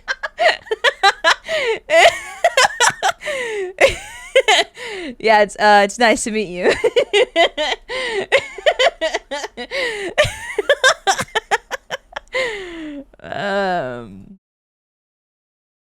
She's been blowing up the earth the whole year. Yep. Trial did not go to plan. Guys, somebody stole Gerald. What? The mushroom cow, Gerald, has been stolen. Let's go! There they all go. Meanwhile, at West Helm, there was a bit of a food problem going on. Not a shortage, a feud.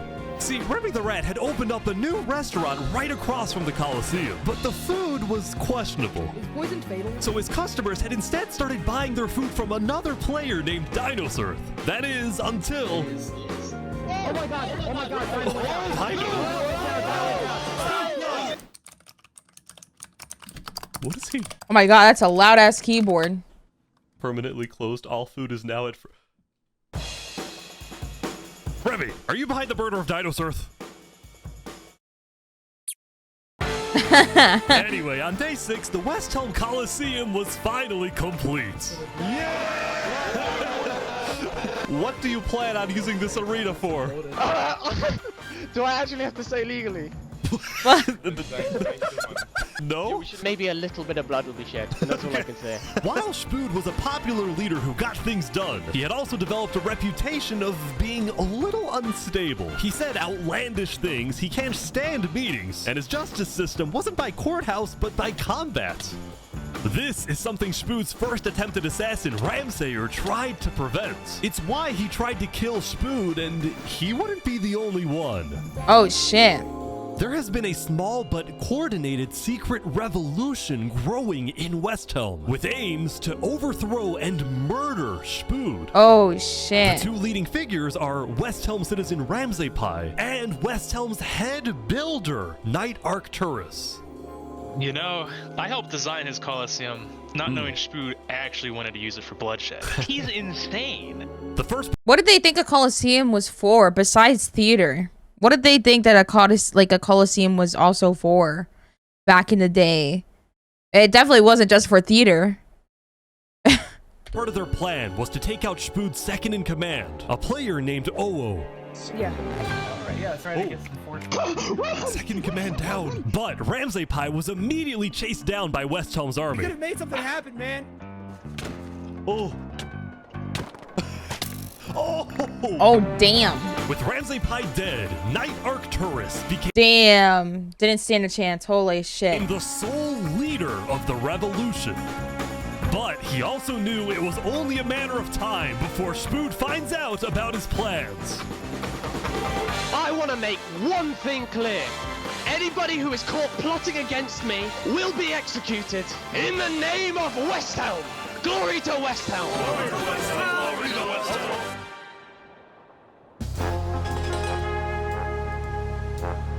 Now, before the border drops, the Island 1 leaders all met to discuss what to do about the Netherites in the volcano. Going into the meeting, people were not... I fuck with West Elm. I fuck with it. You know what I mean? It's chilling. They got a leader. Leader doesn't really care. Pretty chill. Pretty chill. Happy with Pretty chill, in my opinion. It's a little schizo, but that's okay. to be keeping Netherites to themselves.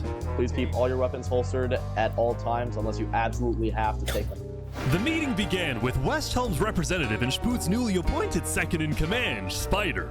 We asked if you had netherite, and you lied. You said there was no netherite, that you had looked in it, and that you hadn't found any. Because people were immediately starting to gang up on Infernus, Benji from shit. Elysium tried to keep the peace. Why is it Infernus's job to report on the netherite? There were people literally going into their territory, mine without authorization, and then accuse them of doing something wrong. After some more discussion, Infernus was asked the big question. Will you open up rights to mining underneath the volcano? Oh shit. It is still our land. It is still the place where we live. And of course, trade. She's gotta go. Dead ass chat. I'm not even joking. She's gotta go. I think the only person that has been like the only one that I've fucked with that is a lady in command is Barbie.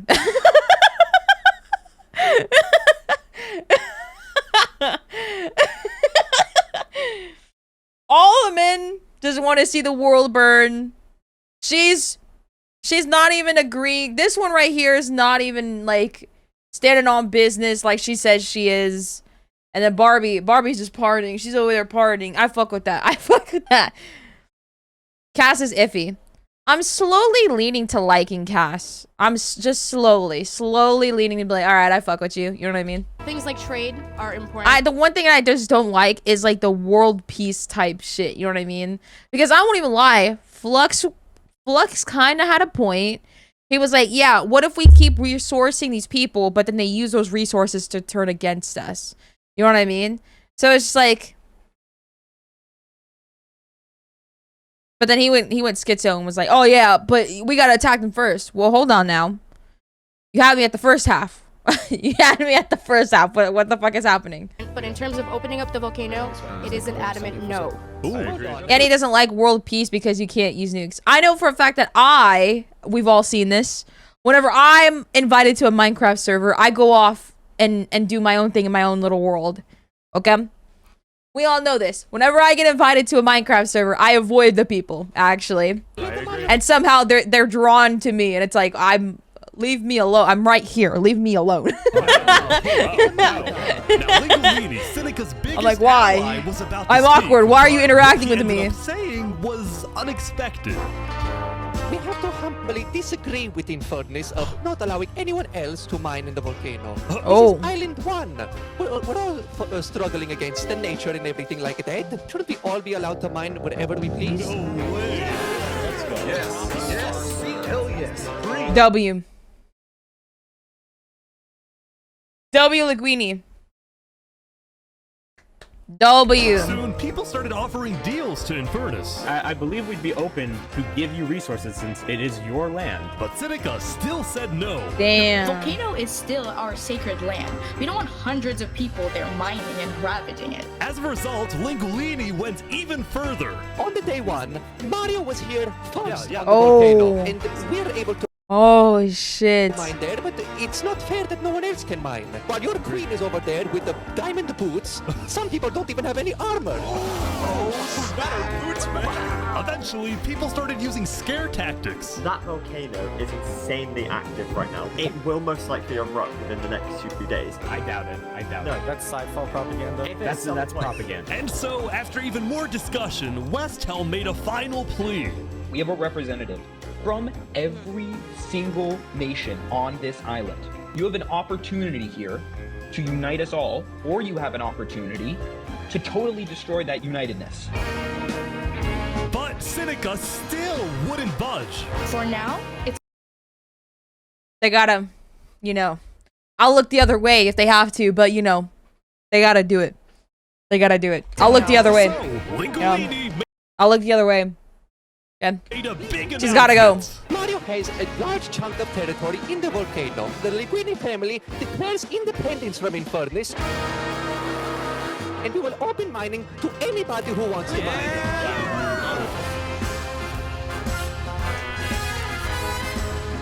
Seneca's leaving? Let them eat cake. Oh my god, that's a W. Like, had left the holy meeting. shit. I didn't think about that. That's like a W. Holy shit. She's like the only one that's allowed to eat cake. Holy fuck. Furious at Holy shit. W. Wait, that's a W reference. For example.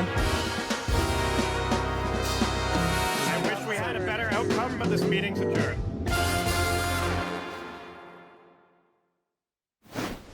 It's also a target on his head. I mean, no, I feel like he's probably gonna talk to like the other leaders as well. And he's probably going to mention like, oh yeah, by the way, she kind of like forced me into labor with nothing. You know what I mean? Like, I had to do all this stuff for her, but I get nothing in return, by the way, so. Oh, poor Sap. I feel bad for him. Dude, what just happened? happened? Every leader in front of me just died. And you had nothing to do with it. It wasn't me. Someone was in the roof. I'm getting framed-ish. Following yesterday's trap, Saps was on the run, as he was now the most wanted and notorious criminal on Island 2.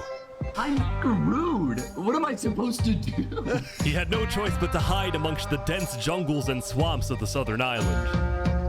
But he also knew that the longer he hid, the more guilty he looked. So earlier, he had decided that he would turn himself in under the condition that he is given a fair trial. Flux, meanwhile, was satisfied with the success of his plan, but it wasn't over quite yet. We got 2 leaders left to kill. Call me Cass, and of course, the guy who demoted me. And because Seraphim was dead, Flux sent another member of his crew to take care of the job. Oh no. Oh no. Oh shit. To the world, this looked like yet another senseless assassination, but the You know what's so funny is that they're on the peaceful island too. They're given everything. What the fuck? They are given everything. Like, hello? Flux, it was the strategic and y'all are still not satisfied. Making the people of Island 2 paranoid. So paranoid that they wouldn't trust anybody, and especially not Island 1. In fact, and are worried about an island with nothing. Well, I mean, they have netherite, so. The new leadership of Tricolor was already preparing for Island 1 to invade.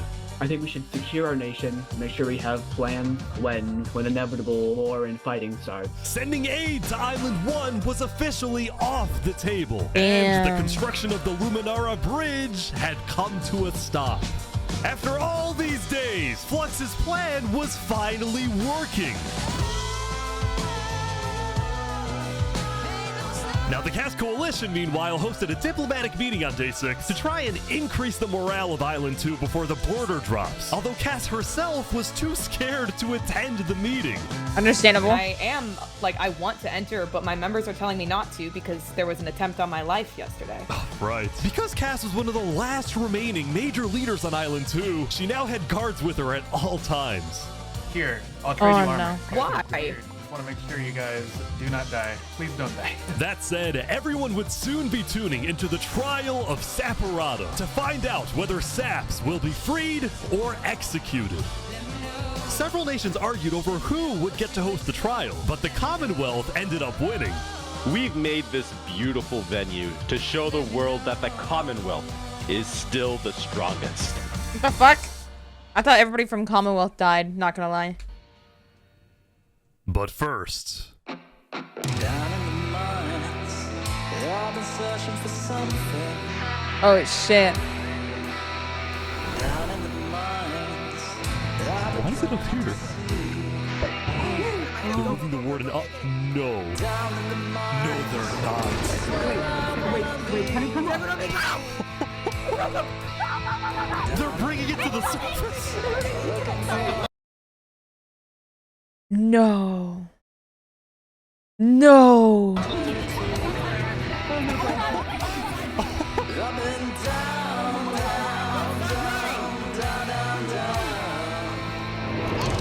But I can't see.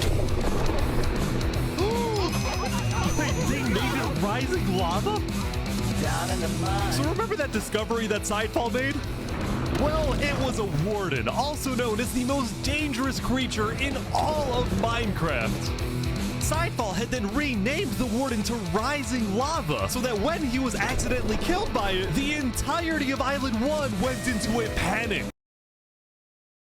That's low-key smart, chat. Wait. That is low-key smart, dude. Wait. Wow. The lava is not rising, but this is just as dangerous.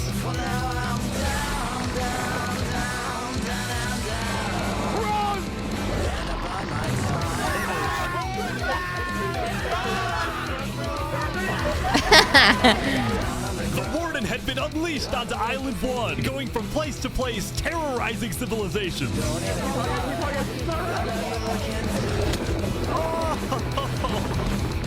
Oh my god, dude. Holy shit.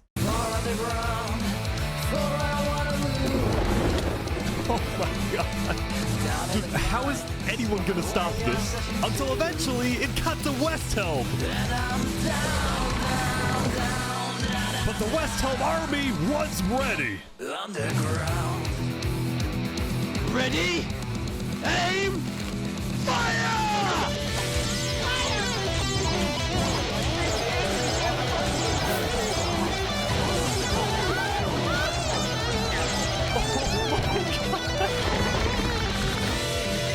Holy shit. Come on. Oh my gosh.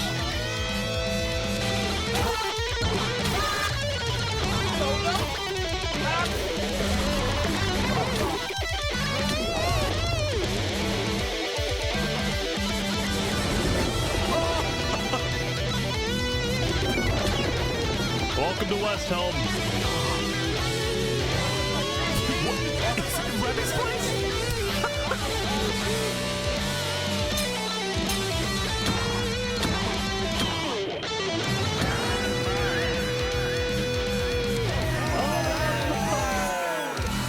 Oh my god.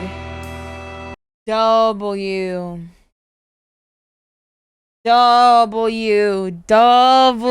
dude.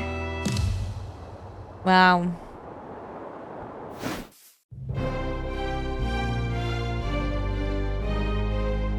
The defendant Saporata is accused of 7 counts of murder, including the murder of Joe Field, the murder of Alkaline Alk, and the murder of our very own Coraline. I will hear the prosecution's argument, followed by the defense. Oh no. Wait, he's being blamed for killing Joe as well? That sucks. Then I shall make my ruling.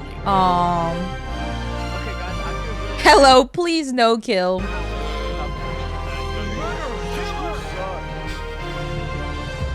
Prosecution, go ahead. Your Honor. No, Saps. Yeah, I know, that's what I'm asking. Saps constructed a meeting hall which contained the deadly trap, pointed at everybody but himself. As a prelude for the meeting, he had his accomplice, Seraphim, assassinate his leader before running to the trigger, ready to pull the trap. He then fled the scene after the trap went off, just long enough after faking his surprise. He is not only a cold-blooded murderer, but a terrorist. The prosecution then called a survivor of the trap, Zekor, to the stand. We know after investigating that only one seat had no trap. Can you identify who was sitting in that seat? It was Saporata. Damn. And who built the meeting hall with that seat? It was Saps. You killed our leaders. You destroyed our island. May your death day satisfy us all. Then it was time for the defense, for Saps to give the most important speech of Oh, I his just life. realized. Time for the defense. It's a sword. Oh my god, it's a sword. And it's a hand. Whoa, I didn't know For that. Saps to give the most important speech of his life. All I ever wanted for this island was peace and cooperation between the nations. The What did you think it loss at was? the I don't meeting fucking yesterday know. I was couldn't tell. Extremely devastating and came out of nowhere. But I can tell you right now, I'm innocent. It wasn't me. The leadership in Luminara helped me build the meeting area. He's gonna expose them. And we're the only people who knew about the area before the leadership meeting. That includes the prosecution himself, Thomas 5200. What? Oh shit. Wait, I didn't know he was there. What the fuck? Oh shit. Includes the prosecution himself, Thomas 5200. What? Gotoga, Hive Rotation, Snowbird 334, and their ringleader, Fluxion. Hold on. When I left to gather the leaders for the meeting, they must have snuck into the roof of the meeting to make the trap. The people who I thought I can trust the most used me for their malicious intent and killed the leaders and blamed it on me. Saps had figured out he was betrayed and Wow. framed by his friend Flux, but he would end up making a critical mistake. I find it rather interesting that 3 Below, the leader of Luminara, is one of the only people who survived the trap. I find that rather interesting. What about it? The trap too. Well, Saps falsely assumed that 3 Below Zero, the beloved leader of Luminara, was also behind the murders. And with that mistake, Saps turned everyone against him. Oh Saps, no. Is that all you have to say? I guess. All right, I'm ready to make my decision. He's dead. It's over. I, Judge Timebomb, find Saparata guilty on all counts. Yes.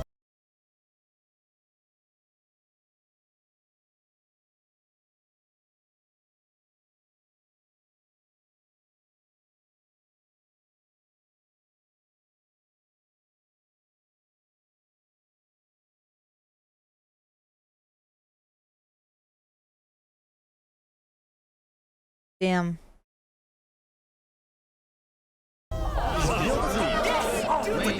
Saps is to be taken to the top of the gauntlet and executed immediately. Execute him. Oh, that's it.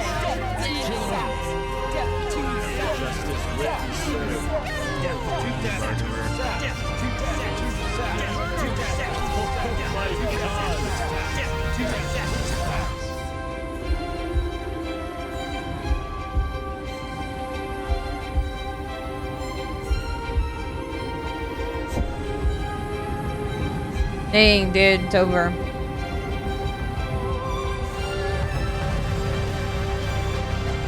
Wait, is he running? Oh shit! No way. No way.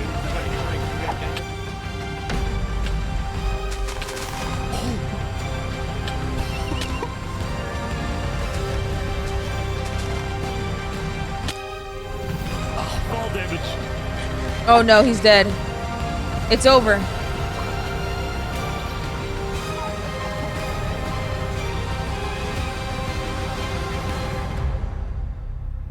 Where'd he go? Bodyguards. He escaped, man. Oh. He get away. You gotta be kidding me. No! He got away? Oh shit! Wow. You killed our leaders. You destroyed our island. Murderer. Why did you kill guilty on all counts? Disgrace to all of the island. Saps, why did you do this?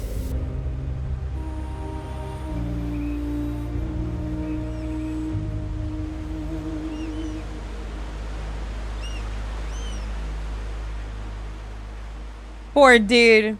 He just wanted to live peaceful. He just wanted to be peaceful in his own corner.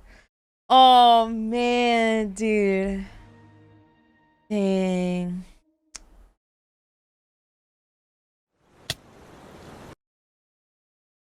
Oh, it's bad. Holy shit. Oh my god. It's so bad. They're waiting. Wait, what's happening? Why? Dropping soon. Yeah, I think so.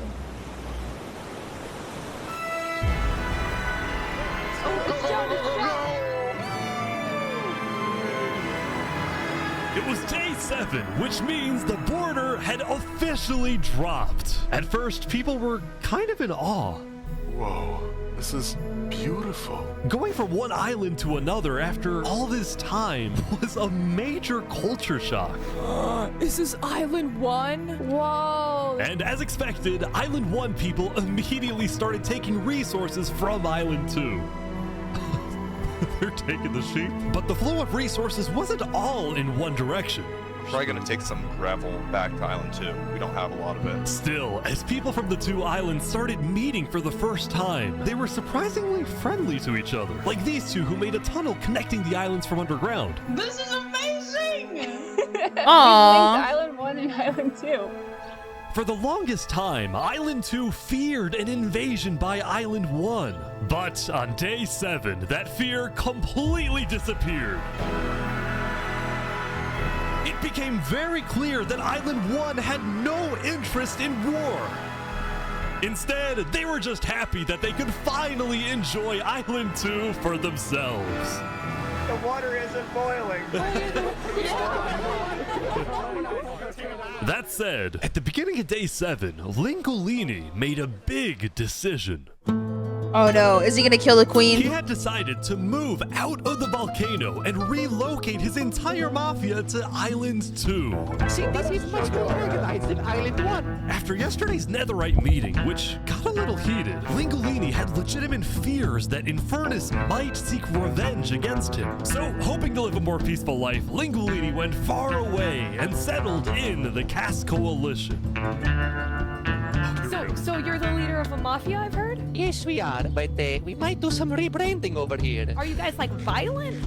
We weren't violent much, but we have done some political talk that has not been taken well, which is the reason why we're here. Sensing potential danger, Cass decided it was best for Lingolini to set up his home outside the Cass Coalition. Fire. She was like, you know, I'm not against it, but, you know, fire.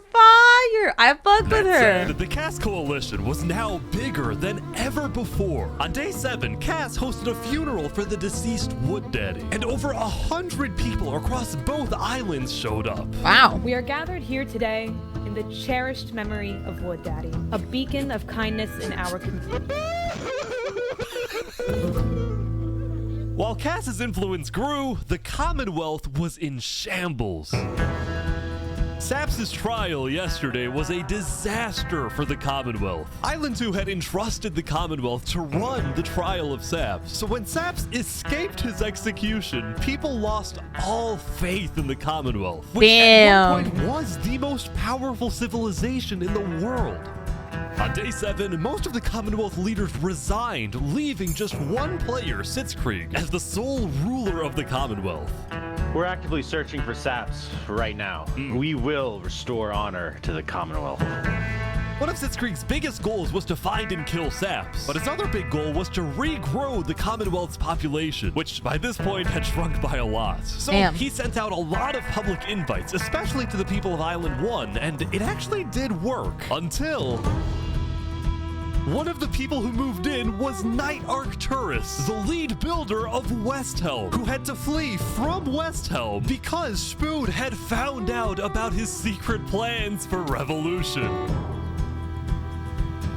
Yeah, the Commonwealth is letting us hide out here. So as long as Spood doesn't find us, we should be okay. Speaking of fugitives, the world's biggest fugitive, Saps, was back to hiding in the jungle after miraculously escaping from his trial, although his spirits were quickly fading. Everyone thinks I'm a murderer. I just don't know what to do anymore. Saps knew that Sitzkrieg and the Commonwealth soon planned to scout the entire southern islands to hunt him down. So on day 7, Saps decided that his best bet was to leave his home island and flee to Island 1. Oh shit. But it wouldn't be so easy. Oh no. Because the border had just dropped, people were constantly going back and forth between the two islands, which means traveling by sea could be dangerous. So Saps decided on another method of travel. Underground? He went to the place where he was least expected. Is that Barbie?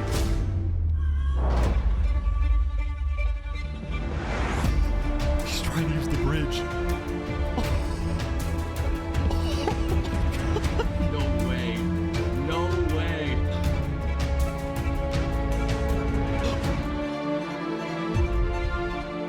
What the heck?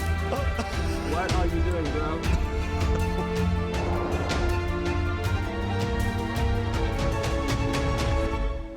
Island 1.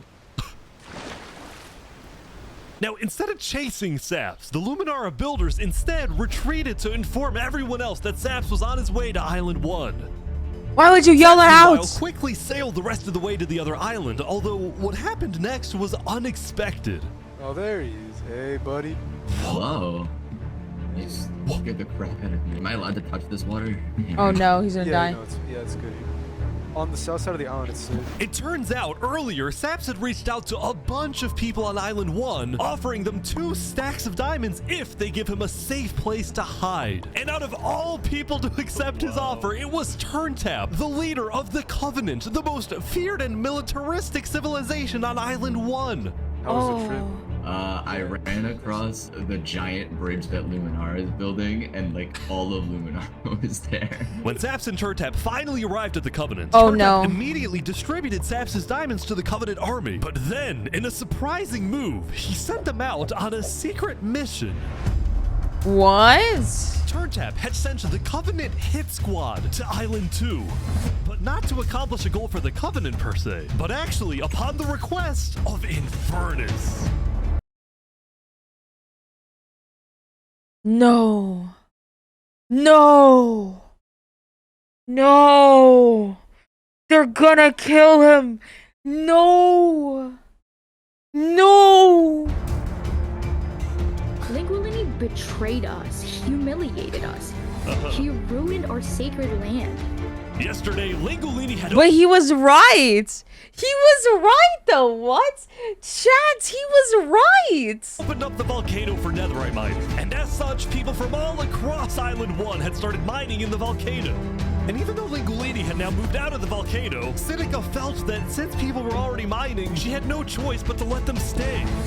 She was not happy about what Lingolini had done, and Sinica wanted revenge. No. Oh!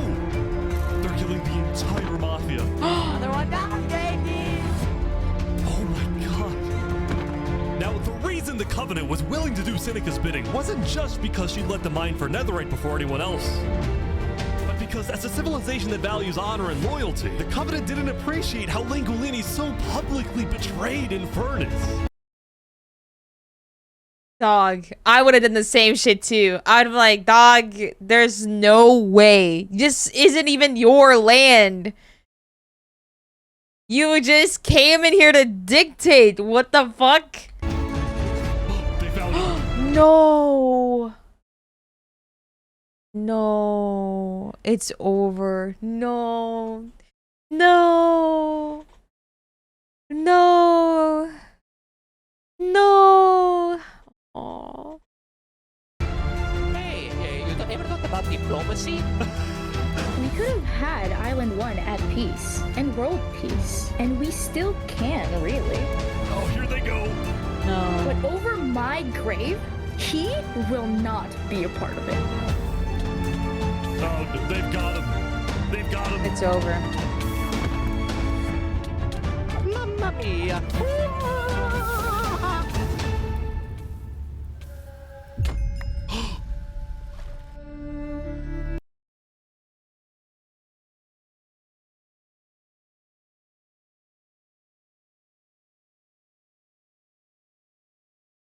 She's gotta go.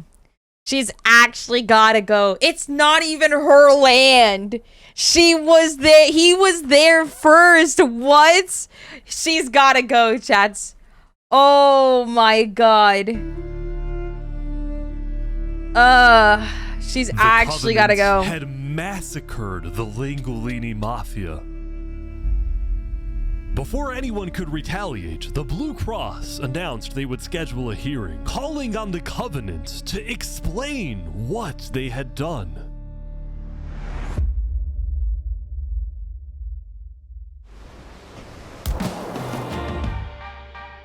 Howdy, Flux. Oh, you got some fancy armor now. Yeah. Oh, wow. Got it from Island 1. Wait, really? Earlier today, Flux and his crew had gotten their hands on a super rare armor trim by trading with the Covenant, who had picked up the armor trim from the Warden when it died. Wow. Now, of course, Flux had no idea that the Covenant was also trading with and harboring his arch nemesis, Saps. But he did know one thing. I heard Saps ran to Island 1, so we put out a massive bounty on his head. Flux was now determined.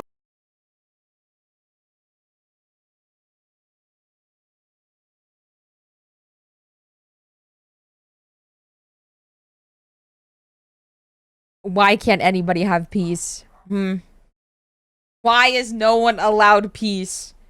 Why, chads? Why? Yeah, he's gotta go. That queen's gotta go. Who's next? Who's next? Both of them actually have to go.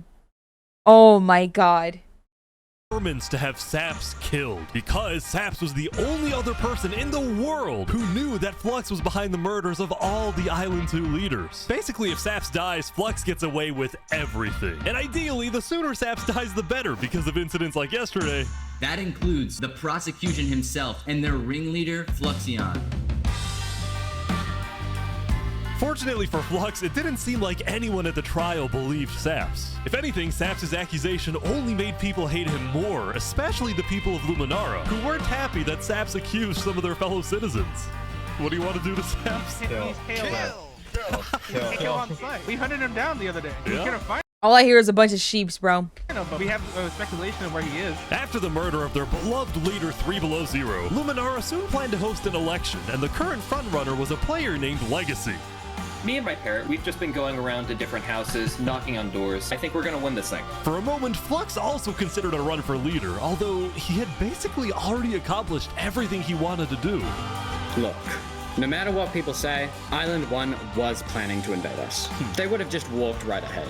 But now that we have stronger leaders, more cautious leaders, they're not gonna do that. We have world peace. And not because of a bridge, but because of me.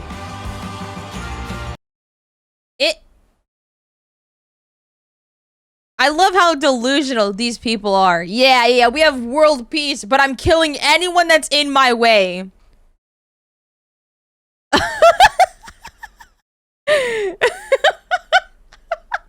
What? That's not peace, bro. That's not peace. That is literally like... I don't even know how to explain it. That is literally Scourge level. That is literally Scourge level. Bro was like, yeah, I woke up the world. I made my place better. But he made himself the king and was like, anyone who's not with me is dead. That's not peace. That's not making the world better.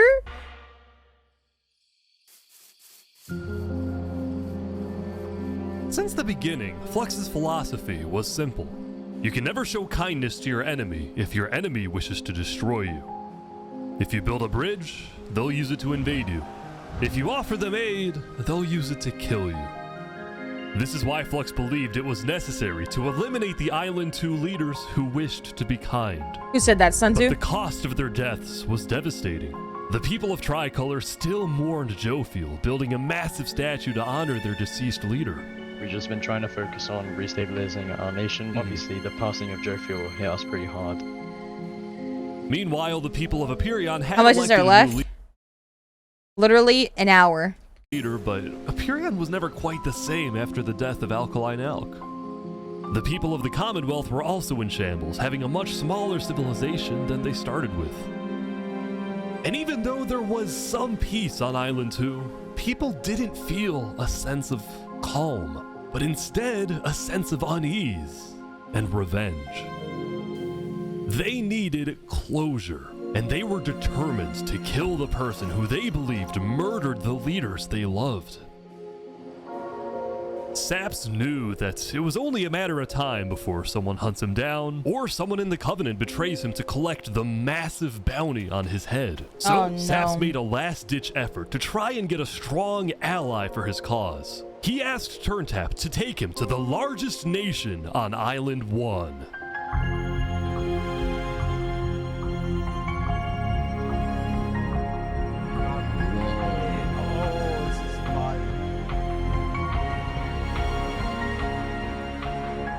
But on their way to the West Helm Capitol building, they ran into a citizen of Aperion from Island 2 who recognized Saps. Oh no. Oh, hey. Is there a problem here? Neutral ground, neutral ground. Uh-oh. Oh no. Oh no. Oh no. He can't catch a break, dude. Uh-oh. Okay, okay. We will walk by in peace. Good call. Saps and his crew then entered the capital. Can I speak to the glorious leader of West Helm, please? Yeah, I'll go grab him. Hello. The Covenant leaders brought me. Can we have a meeting? I'm not gonna lie, Saps. Yeah. You coming to me asking for a meeting after what happened last time, even if it wasn't to do with you. Listen, I just want to talk. What about what? At least explain, because I'm innocent. Saps, I'm sorry. No. Oh. Ultimately, Spood. Damn. This is what you think will happen if people recognize you in public. Yo, people recognize me in public. I'm walking the other way. And I'm not doing it in a rude way. Again, like I said, I'm just a nervous woman. You know what I mean? Rejected Saps' request for a meeting because You're going to be blessed by watching this. Spood didn't exactly trust him Am and I? had no real reason to help him. So instead, Saps tried another civilization, the Alcaracina Pirates.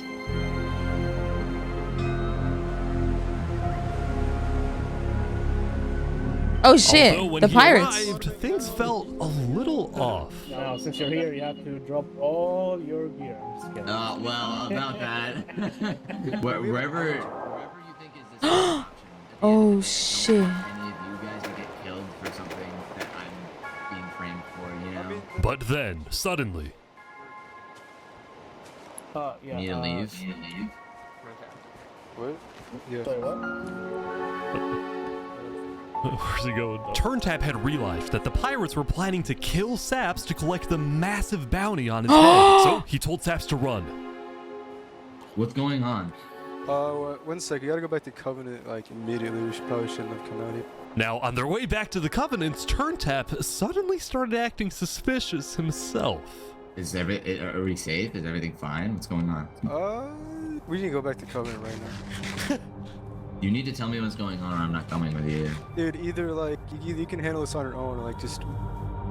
Here, I'll explain to you on a sec. Just come on. Listen, it's hard to trust people right now, so I'm putting a lot of faith into you.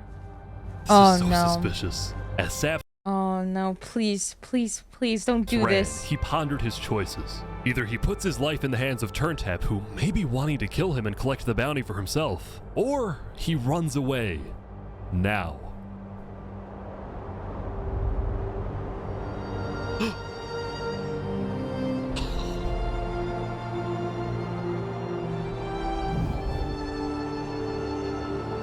It's all alone.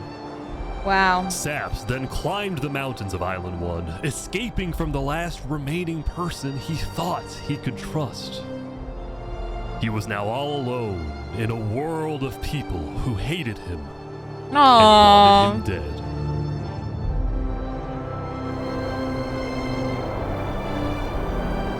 And so he ventured into the snow.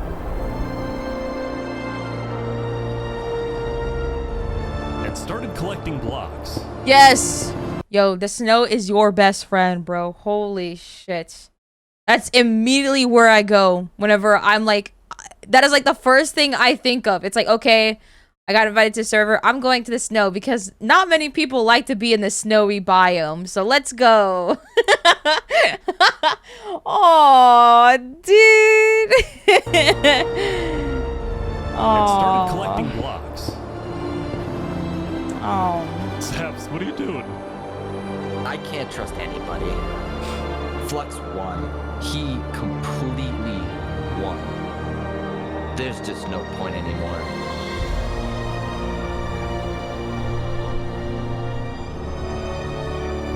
On day 7, Saps built a tower in the tundra, a monument for people to remember him by. No.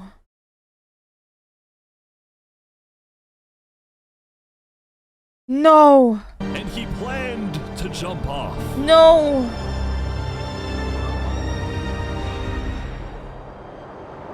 But he didn't. Wait. If I have to die, I'm gonna make sure he does too. Yes! Yes! Yes! Yes! Yes!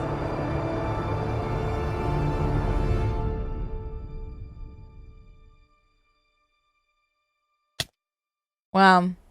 Dude, they're losing so much more people. Holy shit. Oh my god. 350? 430? Oh my god.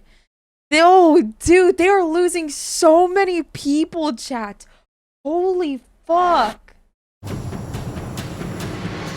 Welcome everyone! Today we have 2 new prisoners who will fight to the death.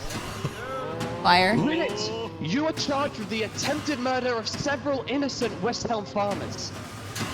Remy, you are charged with conspiracy to murder West Helm food supplier Dinosaur. Ready? Oh shit. Oh shit. Oh no, Remy might lose, chap. Oh fuck, he might lose. He might lose. Oh man, it's over. Fight! Oh. Here they go.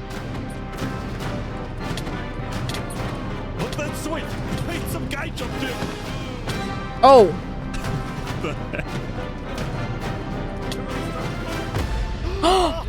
What? Whoa.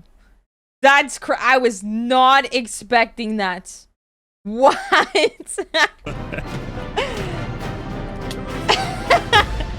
I was not expecting that. Wow. W. Remy the Rat had won his duel in the Coliseum, and all of his crimes, including the murder of dinosaurs, were expunged from his record by Emperor Spood himself. He was now a legend, and his restaurant became more popular than ever before. W. Now, it's been a busy few days for Emperor Spood. He was always working on different things. Have you seen our aqueducts? Show me your aqueducts, Spood. Look at it behind you! Look at it! So what's the use of this? I don't really know. What is the point of anything? We just build. We have too many builders, not enough ideas. Now, while Spood was an effective leader, he did have to constantly watch his back for assassins. You know, I've thwarted like 5 assassination attempts, and guess what? I've just found out about another. No way. Spood's entire reign began with him almost being killed, so he was always extra careful and sensitive about where he went and who he associated with. It's also why Spood was particularly angry when he found out that one of the people who planned to kill him was his own lead builder, Knight Arcturus. According to some of my sources, Knight Arcturus was seen in the Commonwealth earlier today. Really? Spood had sent spies across the world to find Knight Arcturus, and when they discovered he was staying at the Commonwealth, Spood immediately reached out to Sitzkrieg to request he be handed back to Westhelm. However, given that the Commonwealth was low on citizens and needed good builders, Sitzkrieg decided to reject Spood's request. Wow. I'm not just going to give up one of my builders. The Commonwealth does not give in to tyrants. This made Spood erupt with fury. Oh, I'm gonna make sure that everybody knows the Commonwealth is corrupt. They stop that talk.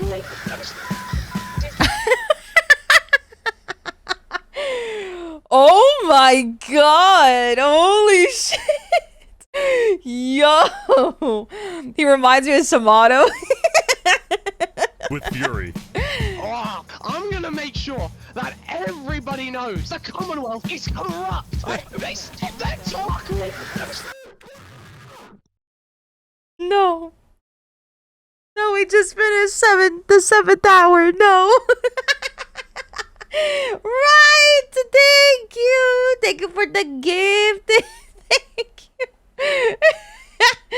Thank you. Thank you. Thank you for the 5 gifted, right? How you doing today? So Spood went around telling dude, him tweaking out is so funny. Wait, it's I'm gonna make sure that everybody knows the Commonwealth is corrupt. They stop that talk.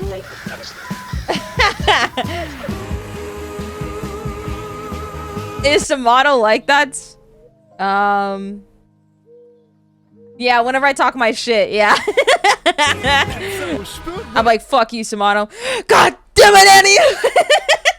Around telling everyone about how much he hates the Commonwealth. This whole situation became a massive drama, and it actually got to the point where the rest of Island 2 was we're watching the Civilization. 1,000 players simulate civilization, rich and poor. With the Commonwealth. I said rich versus poor. Why the Commonwealth doesn't just hand him over? We don't need a war with West Helm. Unlike the Commonwealth, Cass had a big population and she didn't care about losing citizens who were troublemakers. For example, earlier, one of her citizens, Addison27, had gone to Tricolor and dug into Jophiel's grave. Yeah, wait, we haven't heard anything from Barbie. Had stolen Jophiel's head. They've been chilling. But instead of protecting him, Cass immediately banished Addison from the Cass Coalition and alerted Tricolor of his location, causing Addison to flee Island 2. Damn. It was this kind of no-nonsense leadership that earned Cass a lot of respect. W Cass. I like West Helm, and I like Cass a lot. I think these are the only like leaderships that I liked. I like Cass because she's just chilling and her, like, you know, she's doing her own thing. She ain't fucking with no drama. And then I like West Helm, where he's like not really fucking with drama either, but he also doesn't give two shits. Oh, and Barbie's over there partying. So I like 3 leaders right now. Barbie's just partying, bro. From not only her citizens, but other Island 2 nations who are now much more willing to ally with Cass than with the Commonwealth. Damn. The very existence of the Cass Coalition also provided a sense of security to smaller groups, like this new nation who are mostly cheese merchants and call themselves the Conquistadors. This is the way of cheese, but el queso! Since the border dropped yesterday, the economies of most Island 2 nations were prospering, with heavy amounts of trade and tourism between islands. Meanwhile, in Barbie Land... Ish. I have news. What? I'm marrying Oppenheimer. What?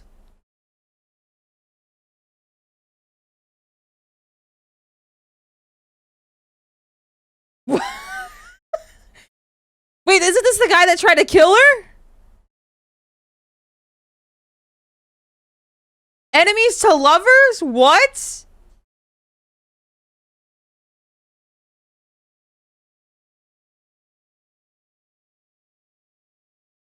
What? On day 8, the player Oppenheimer had marched into Barbie Land, but instead of destroying it with a nuke, he apparently liked it so much that he proposed to their leader.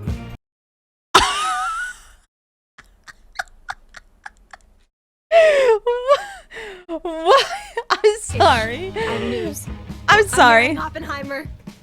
What? On day 8, the player Oppenheimer had marched into Barbie Land, but instead of destroying it with a nuke, he apparently liked it so much that he proposed to their leader. Ish, consider this your invitation to the Barbenheimer wedding. Thank you. In Luminara, meanwhile, the citizens were Oh my god. inventing... I'm so sorry. I like sneeze. Oh, I'm so sorry. Oh, I'm sorry. I got mocos all over you guys. I'm sorry. Hold still. Hold still. Hold still. I'll get it off. I'm so sorry. I'm so sorry. I know. I'm sorry. I didn't mean to sneeze on you, chat. I'm sorry. I'm so sorry. Hold on. Close your eyes. I know. I'm sorry. Okay. Stop. Hold still. Stop fighting me. Hold still. There you go. There you go. There you go. You're clean now. New technologies. This is the power switch. It's 16 furnaces working together simultaneously, and it has a bunch of hopper minecarts on the inside distributing everything. As much as My bad. Luminara was finally Thank starting you, to live by up the to way. its name as the light of Island 2, little did This is citizens my know favorite among them shirt. was quietly living the world's most deadly group of terrorists. I'm thinking of running in the election tomorrow.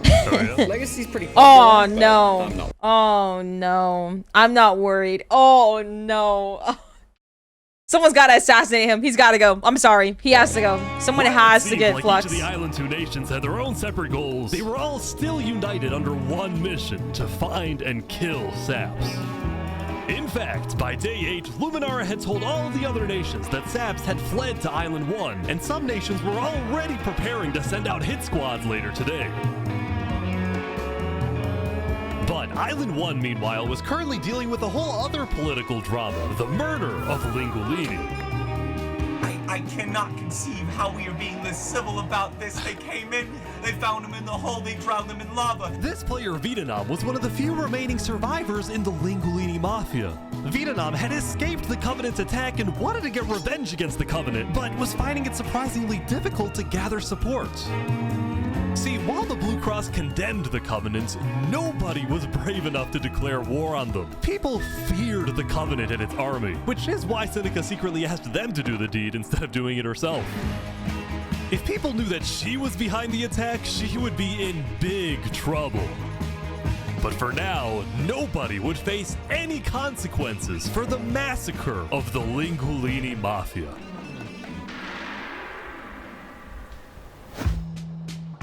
Going back to Westhelm, on day 8, Emperor Spood was really only thinking about one thing: how to get revenge against Knight Arcturus.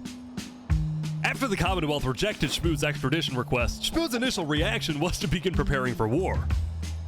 But what made him think twice was his belief that the Commonwealth was a massive nation with probably a big army. Spood also knew that declaring war could risk the entirety of Island 2 coming to the Commonwealth's defense, and maybe launching a counterattack on Westhelm. So, Spood decided to change strategies. He instead decided to try and bait the Commonwealth. See if he can make them angry enough to do something rash. Something bad enough that would allow Spood to then declare war and have everyone's support. And Spood knew exactly how to make the Commonwealth angry. He invited back to the Westhelm capital the one person he knew the Commonwealth hated the most. Can we make a deal? We're running out of time.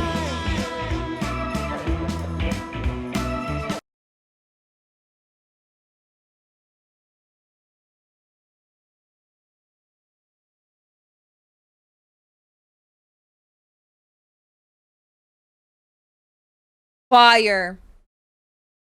Fire fucking emoji. So chat, so far, who in the video is similar to Annie? None of them, duh. Saps is back. And Turntap's here too, for some reason. This is interesting. Because the Covenant had brought Saps to Westhelm yesterday, Spood had specifically asked Turntap to protect Saps and escort him to Westhelm once again. Fire. While Saps didn't fully trust Turntap, or Spood for that matter, he knew that a meeting with Spood was a massive opportunity, and it was worth the risk. Hey, you can turn the sun away, paint the moon in blood. If we can do what we do. Sap getting blamed for things she didn't do. Oppenheimer is Oppenheimer. Okay, guys, I set off a nuke once, okay? Saps, you are the person that, to my knowledge, murdered all those people on Island 1. Island 2, sorry. It was not me. There is a person on Island 2 that is behind all of the assassinations and the corruption. His name is Flexion. Emperor Spood was having trouble believing Saps, but he went along with it for now. Well, it seems like we both have gripes with Island 2. Spood then proceeded to tell Saps and the Covenant about his feud with the Commonwealth, and how he needed Island 1's support in case a war breaks out. There was just one problem. The Blue Cross Alliance was as good as dead. Infernus had basically left the Alliance after the last meeting, and the Covenant had stopped responding to the Blue Cross because of the Lingulini situation. Damn. So Spood decided to take things into his own hands and individually call the big 4 nations of Island 1 for a meeting. And he wanted Saps to be there so he could tell the leaders about corruption on Island 2. Now, because of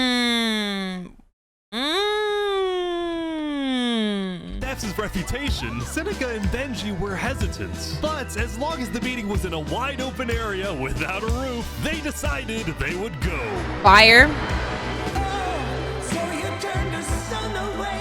How could you be so cruel? Ooh, hey. You wrapped the moon in ice. That's not nice. Not nice. To begin the meeting, Spood first had Saps tell his story. I've been put on trial and sentenced to death for a crime I did not commit. Spood's goal with this meeting was to convince all the leaders that Island 2 was a threat to Island 1. One of my right-hand men was murdered in cold blood by someone in association with the Commonwealth. It's one of the many injustices I've heard about on Island 2, and I want justice. Then, Turntap of the Covenant made his own statement. A few days ago, Covenant was approached by Luminara to speak of a potential trade agreement. Legacy AN approached me in regards to Flexion, the guy who Saps is claiming killed everyone, which I do believe. Whoa. Apparently, back when the Covenant traded armor trims with Flux, they had also done the same deal with Legacy. And Legacy had voiced concerns to Turntap about Flux's run for leader, including how Flux was demoted from second in command command, and rumors that he's paying people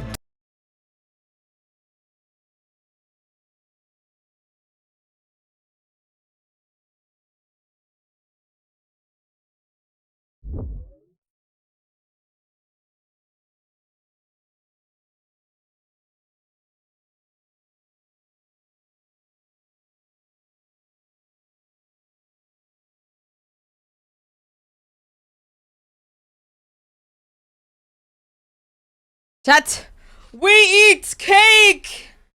Everybody eats cake! Let's fucking go! Also, check fan arts.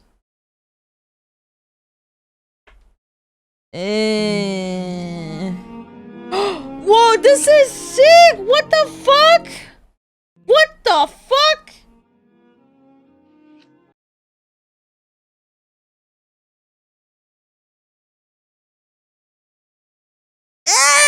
Hey!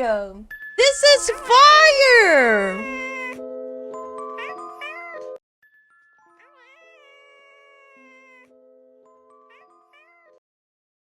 Actual cinema. Why is my chair creaking so much, dude? This is actual cinema. What the fuck? Ooh. Cinema. Cinema. Oh, stop jorging it. Alright, lock in. diamonds to vote for him. Voted from second in command, and rumors that he's paying people diamonds to vote for him. Damn. This gave Saps and Spoon's stories a little more credibility, which was crucial for getting everyone on board with West Helm's military proposal, which was, if any nation from Island 2 attacks Island 1, then the entirety of Island 1 must strike back. If all leaders are in agreement to this, He's paying people to vote for him? What the fuck? please say aye. Aye. Aye. Aye. Fire. This is for us a problem. Benji was hesitant to join any military alliance because Elysium was the nation of peace, and he knew that his people were opposed to any changes that threatened their peaceful lifestyle. Council might not agree. Do you believe if Saps was at the council meeting, would he potentially have the chance to convince them after telling his story? I think he might. As long as Saps agrees, it's up to you. I mean, yeah. Saps and a few of the others then walked to Elysium on a mission to reunite Island 1.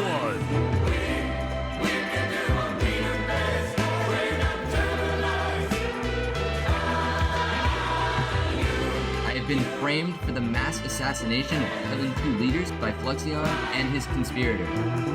So many other people have died to the same tyranny and corruption that has been on Island 2. I'm just so lucky to be alive and share my story with you guys. Aww. But Oh, no. as Saps spoke, the people of Elysium still had some doubts. Against the corruption in Island 2, which is... But who? What is that? What does we that are mean? not That's vague. What does that Are mean? we going to corruption? Listen, Elysium wasn't convinced that potential corruption on another island was enough of a reason for Elysium to get involved. But then, suddenly... A few days ago. Oh no. What the... What is this? About 15 members of the West Helm army had inexplicably walked right through Elysium. They quickly left, but it certainly didn't help the tensions. Wait, what? Nonetheless, the proceedings continued. They're being rushed here to pressure us. We're going to be deciding whether Elysium citizens would go to war. I think Elysium citizens need to have a say in that. Yeah. I agree with that. After even more deliberation and after even more time passed... Excuse me, you have to say something important. The troop of people that came by, they are apparently the military from West Helm. We have reasonable suspicions to believe they are going to launch an invasion of Island 2 in the next, like, 5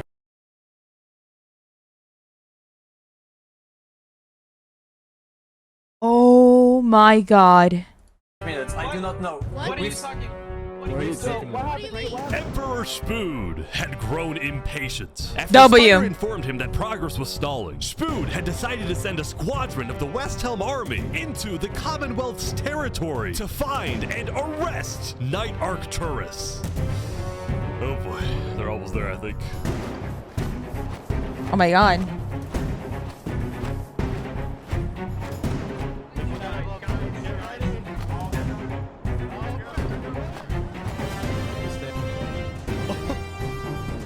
Hello, Ben. We are here peacefully. We're simply looking for a man by the name of Knight_Arcturus. Alright. We don't have him. We do not know where he's at. We have not seen him, nor have we heard from him. We don't have him. They sound like a liar. They're liars. With their first plan failing, West Helm went to plan B. Shield wall, shield wall. What the? What's happening, guys? They're forming a shield wall. They're forming a shield wall outside. Everyone leave. We're getting out of here. Yeah. Everyone bail, bail. The West Helm squadron had successfully intimidated the Commonwealth leadership into fleeing their own nation. West Helm then went around searching every house, every mine, every crevice of the Commonwealth. But ultimately, Knight Arcturus was nowhere to be found. Wow.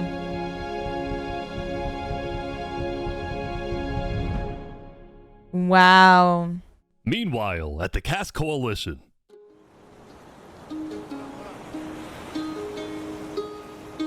Hey, can I run something by you real quick? Yeah. You know how everyone's trying to kill Saps because of what he did? And then during his trial, he was all like, Luminara was behind this. Luminara built the trap. The leadership in Luminara helped me build the meeting area. That includes the prosecution himself, Oh, Thomas no. 5200, and their ringleader, Fluxion. So, I was sailing past Saps' place a few days ago. God, this dude is digging. Or what? Oh. You see that? You see that guy? Yeah. Isn't that Flux? Yeah, kind of looks like him. Yeah. What's he doing at Saps' place? And why is he gathering blocks? You go to show Cass.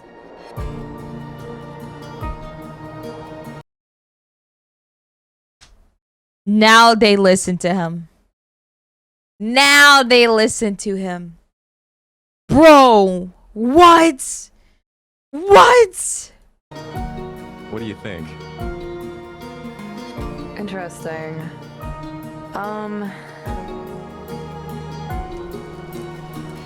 You know what? Go show this to Tricolor. And probably also Hyperion. I'm on it.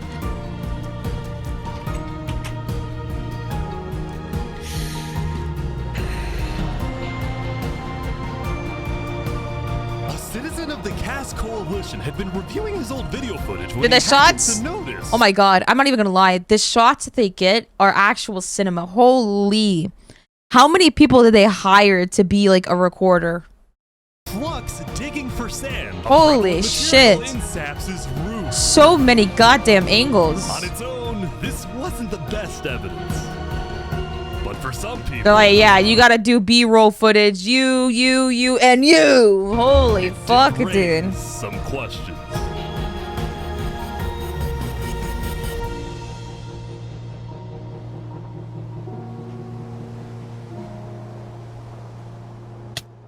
Damn. Oh my god, they're losing more people. Holy shit. Oh my god, did they have like 430? Oh my goodness.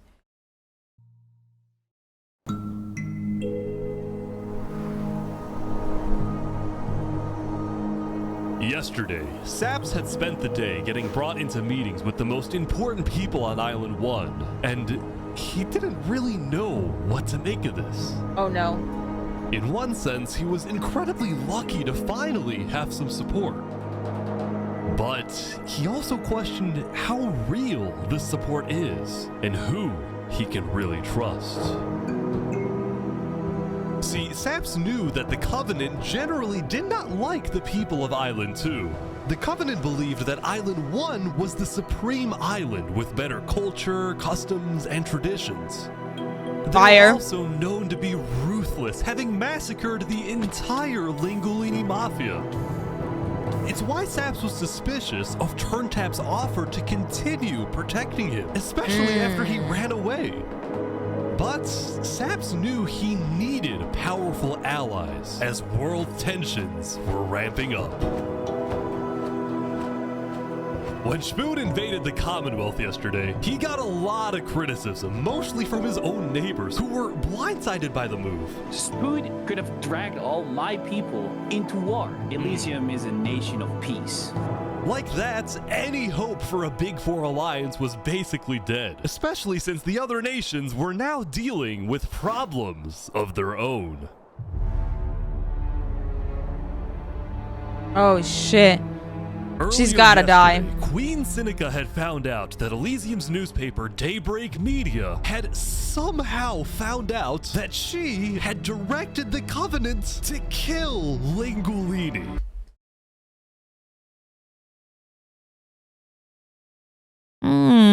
You don't say. This is why Seneca was so quiet yesterday during the Island 1 snow meeting. She knew this story would be coming out, and she was trying to figure out how she would respond. And on day 9, she made her decision. To dissuade people from invading Infernus, she would show strength by doubling down and hold a joint ceremony with the Covenant, parading around Lingolini's head. She's gotta go.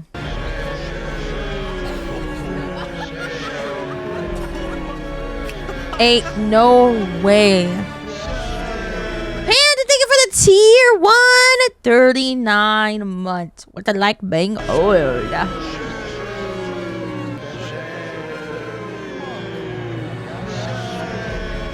Let this be a lesson. Shame to those who disrespect our volcano. It's a very weird cult.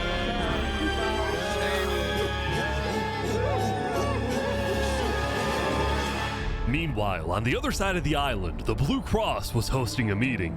Vietnam, I'm getting word that Infernus is having a ceremony to burn the head of Mario. If I can't get his head back, then it's war. I will put my hands around each and every one.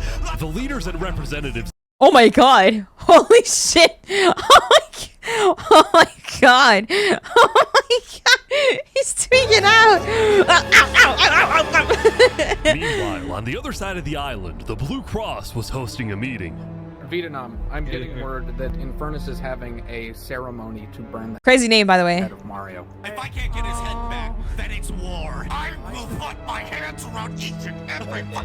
The leaders and representatives then decided that Infernus needed to be punished, and they started discussing whether or not to declare war. But then, not even a minute into the discussion, If everyone is against them, then we are not going to. What? Wait, what? Benji's dead. Benji's dead. What? Benji, the leader of Elysium, had No. What? suddenly died. And before anyone could even ask about what happened, a member of Daybreak Media made a shocking revelation. We know that Benji had been one of the people who made the call to kill Lingolini. What? Apparently, Benji had admitted to Daybreak Media that he, alongside Infernus, had approved the killing of Lingolini. Death deserved. Never mind. Go to hell. No, I thought he wanted peace. It's starting to look like people that want peace really want bloodshed. Holy shit. You gotta be lying. There's no way. At the time, Benji believed that killing Lingolini would finally resolve the conflict over the volcano and bring peace to the island. You idiots! But he ended up seriously regretting this decision. So he told Daybreak Media everything, exposed Infernus, and then ended his life.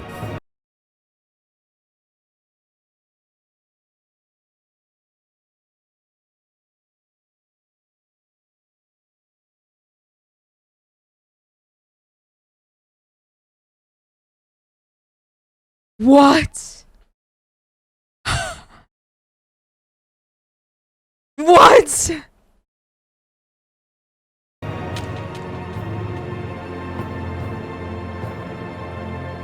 Now, because Benji had repented, the Blue Cross Conference decided not to punish Elysium and instead focused on Infernus. Fire. Fire. Oh, I'm so excited. Oh, why is he here? Oh. Or maybe a trial? Give Infernus a chance to tell their side. No, bro, they gotta go. Yo, and you gotta go with them too. Don't act like. Flux was representing Luminara at the meeting, and the leaders actually agreed with his idea. So later today, there would be a trial against the entire nation. I feel bad for Sap because all he wanted to do was mind his business, bro. Of Infernus. Damn, it's crazy. Now, when the meeting came to an end, Flux was approached by a few guards from Tricolor. Oh shit. We know about the assassinations, all right? What assassinations? You're under arrest. You're coming to Tricolor. You're gonna have a fair trial. Just come with us. What are you talking about? Tricolor had issued an arrest warrant for Flux after they obtained incriminating video evidence from a citizen of the Cass Coalition. Being possibly responsible for the death of Jovial in any capacity. What are you talking about? We know Seraphim was guilty of that. There are concerns that you may have been involved in other ways. If you believe yourself innocent, I believe that you are. I trust that you're innocent because you told me you were. But right now, the most important thing you can do is simply go to the trial and prove that you're correct, which I believe This you is are, an okay? outrage against Luminara. I cannot No. believe that you would accuse me of this. Now, the truth was, Tricolor wasn't necessarily convinced that Flux was guilty. They just wanted Flux to go to trial so that he could answer their questions about the videotape. Why didn't you not bring this up beforehand? So you were not meeting, run away. You're seriously scared that I'm going to run away from a trial. You agree after what happened with the Commonwealth, we could never be too careful about stuff like that. We're both not. Fine, I will go. But this is an outrage. All right, let's go. We're gonna remember. We will not stand for this. Flux is getting arrested by Tricolor.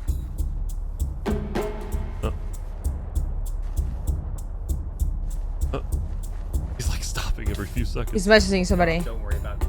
The group then passed through Elysium and were about to sail off to Island 2 until...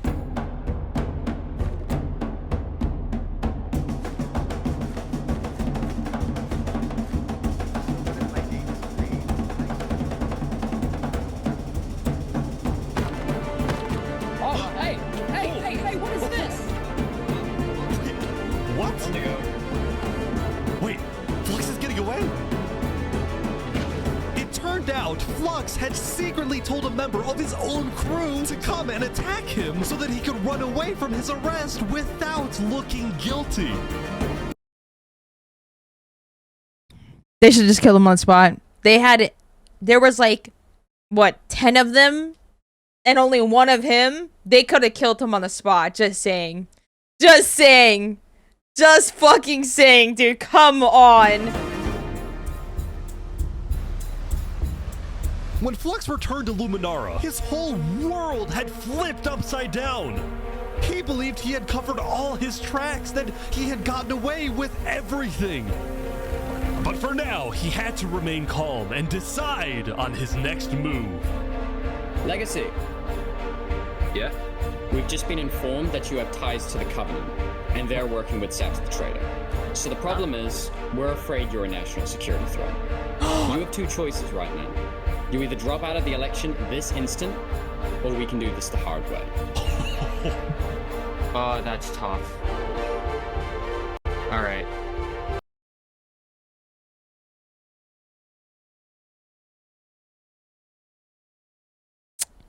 That's crazy, dude. By forcing Legacy to drop out of the election, Flux had automatically become the leader of Luminara. Damn. Which means if Tricolor arrest him, they wouldn't be able to just walk ahead and take him. They would have to invade Luminara itself. Wow.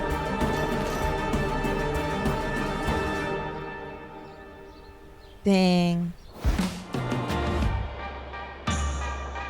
Yesterday, Emperor Spoon had caused a lot of chaos with his failed attempt to capture Knight Arcturus. So he spent day 9 repairing relationships, but also forming new ones. For example, earlier, Spoon had received a message from a player named Addison27 who wanted to sell Joe Fuel's head in exchange for netherite. Spoon accepted the deal, gave Addison a place to meet him at, but then he gave Addison's location straight to Tricolor. Oh. No. No. No way. No but then way. He gave Addison's location straight to Tricolor. Wow. Show us the head. Yeah, there it is. Oh, no. Give it right now. I got it. Now, this actually led to an alliance between West Helm and Tricolor. The W. first ever multi-island. Wow, that's a crazy alliance. I'm not gonna lie. That is insane. What a smart man. Alliance and a strategic move by Spoon to befriend the neighbors of the Commonwealth. Later, Spoon also visited the Covenant after he heard about some civil unrest going on. So they all just left, just like that? Apparently, about half of the Covenant's entire population had decided to leave the Covenant. It's because of the assassination. It's because you guys killed him. You guys killed him, and they don't fuck with that. That's the reason why, you idiots. You fucking idiots. Half of the Covenant's entire You population killed Linguini. Why would you do that? had decided to leave the Covenant. This is because they believed Turntap was betraying the Covenant's values by constantly trading and associating with Island 2. And what made a lot of them really angry was the fact that Turntap was making them protect Saps.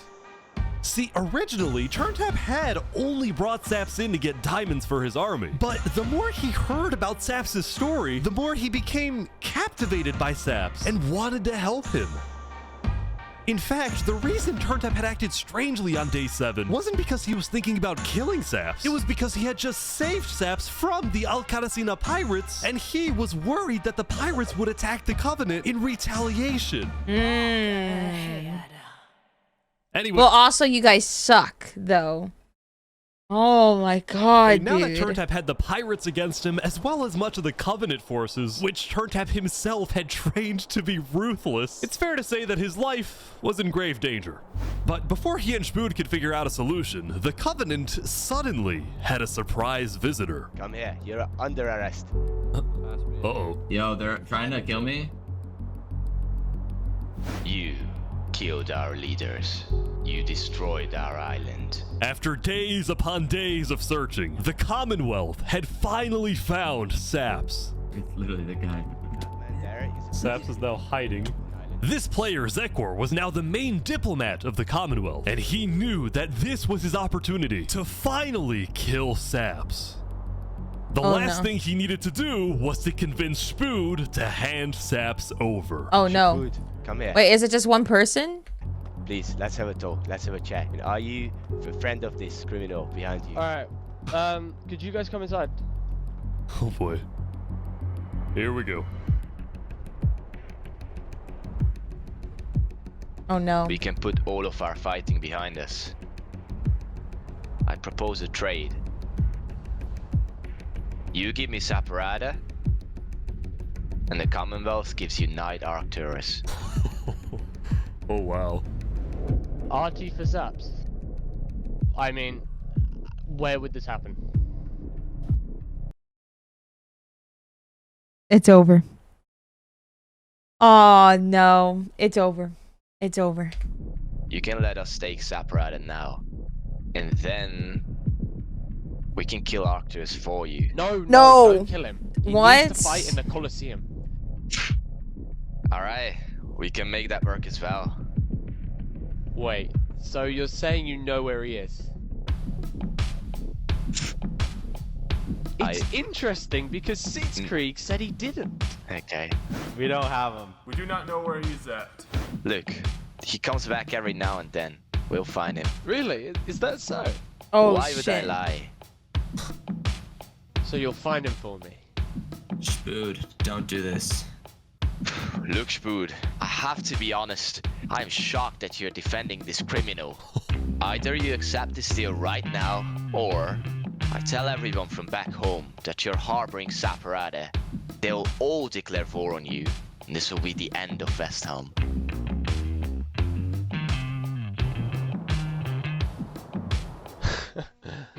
So, just to make the terms of this deal very clear, because I want to be accurate, you expect me to give up an innocent man in exchange for a terrorist? Is that really your offer? Oh my god! Whoa! Ref, do something! Whoa, is he allowed to say that to Ref? Is that really your offer? Oh my god! He's not innocent.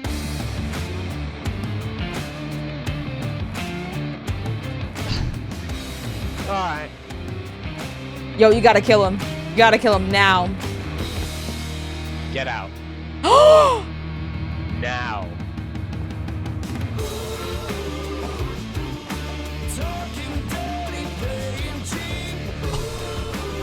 Wow. Fire. Fire, dude.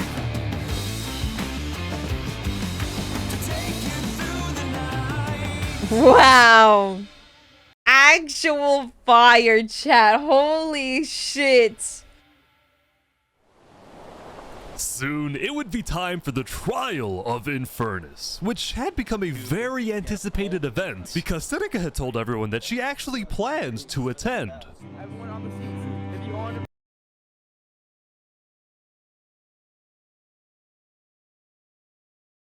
She's gotta go. As such, Turntap would be there to help her, which meant Saps No. also had to go. No! He wanted the Covenant's protection, which would actually come in handy. Fuck. I want her dead. But Sap's getting attacked. Oh no. Oh boy, Sap's getting attacked again.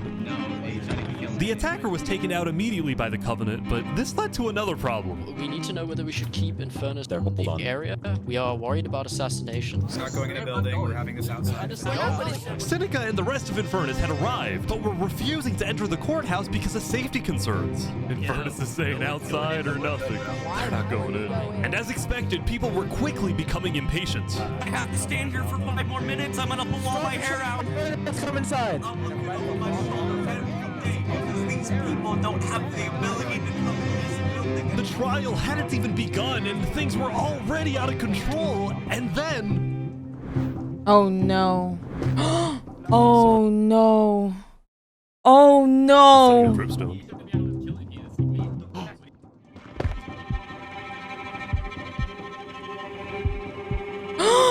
No.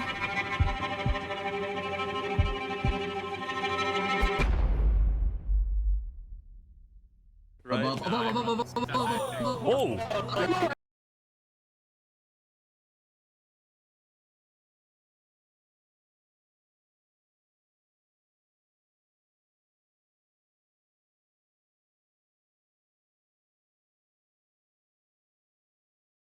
What? No. And like that, Turntap was dead, killed by 2 disgruntled former citizens of the Covenant who had come back for revenge. Run!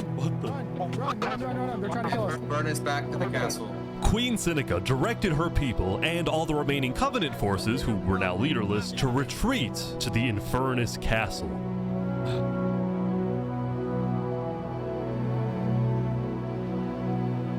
Wow.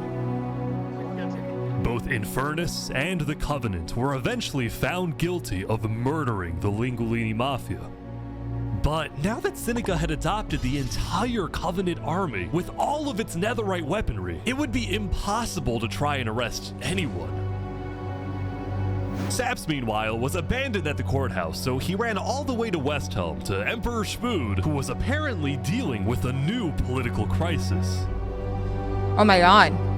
It appeared that Schmood had finally made the Commonwealth mad because, according to a Westhelm spy, it looked like the Commonwealth was preparing to go to war. And on top of this, Schmood had received a message from Sitzkrieg inviting him to the Commonwealth for a meeting. Oh no, dude. Oh man. Now, of course, Schmood suspected this was a trap, but his second-in-command Spider had an idea. Let me go instead. Well, let them kill me, and if they do, we'll have the right to obliterate them.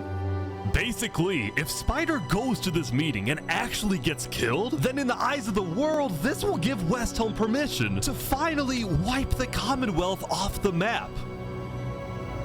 You're a hero, Spider. Aww. 07. 07 Spider. Oh my god. Oh. These guys are all waiting for something to happen.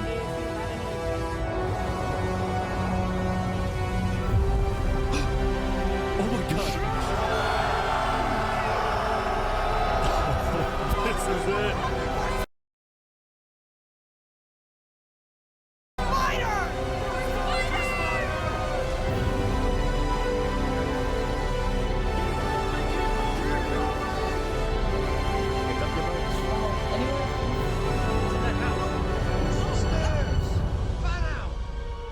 Oh no, it's rigged.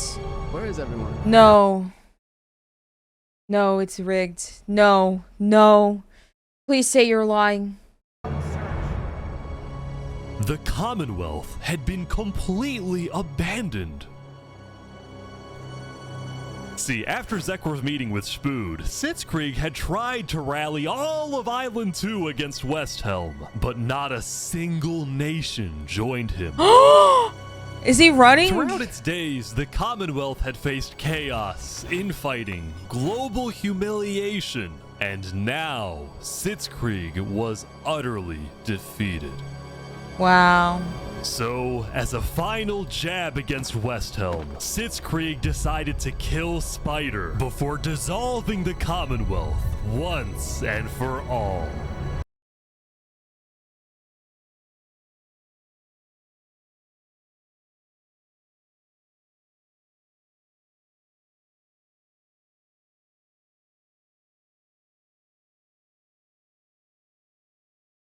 What a coward. Oh my god. Oh man, dude. Sitzkrieg and his remaining citizens then decided to pack up and relocate to the one place in the world that Westhelm wouldn't be able to infiltrate.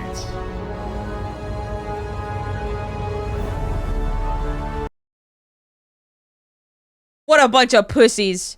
Oh my god.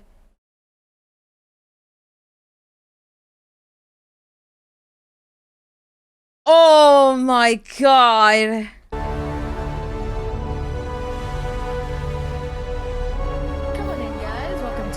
I'm like watching all this happening, and in the back of my mind, I'm still telling myself, yo, Barbie's partying. She's getting married. She's partying. She's having the time of her life. There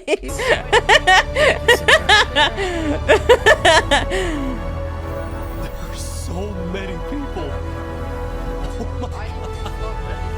Wow. Furnace is massive. Oh no. Wait. But that guy, he's been making friends with people in the other island. So oh, it's actually gonna go to war. Oh my fucking god. They're gonna go to war. The same island's going to war. Holy shit. Meanwhile, at the Cass Coalition, it was the end of another good day. The farmers had produced plentiful crops, the businesses had made lots of sales, and there was even a birthday party. Aww. But while her people were happy, Cass knew very well that the outside world was quickly growing out of control. As leader, it was Cass's duty to keep track of all the world conflicts. But by day 9, they were simply overwhelming. She watched from afar as the Commonwealth fell apart. She watched as world leaders died left and right. She watched Infernus avoid justice by blocking themselves off, with Netherite at their defense, as well as the volcano. I like how Twitch like literally blocks that. The climax approaches. Twitch is like, yeah, this is bad. Don't ever say that again. Yet despite all the turmoil, Cass spent most of the day trying to solve what was now the world's biggest mystery. Who had really murdered all the Island 2 leaders? Was it Saps or was it Flux? See, earlier at the Blue Cross meeting, members of the Cass Coalition were listening carefully. Covenant was propagating anti-Island 2 propaganda, which is ridiculous. Yeah, we didn't agree with that. Island 1 never had beef with you guys. It was really just a covenant. Damn. They can see that Island 1 is gearing up to invade us. Then at least they'll know I tried to warn them when Island 1 comes and kills us all. But the Covenant was going to invade us, right? Honestly, probably not. I think they were just trying to scare you guys. Damn. Fully believed that Island 1 was going to Fucking idiots. invade and even yelled at the other leaders for doing nothing, which made Cass think, what if that's the reason he killed them? Besides, what would be Saps' motive? There wasn't even a motive alleged during his trial, yet he was still found guilty. In fact, thinking back, the trial itself was suspiciously short, and the judge made a decision very quickly. Well, on day 9, one of Cass's citizens was scouting the Commonwealth and figured out why.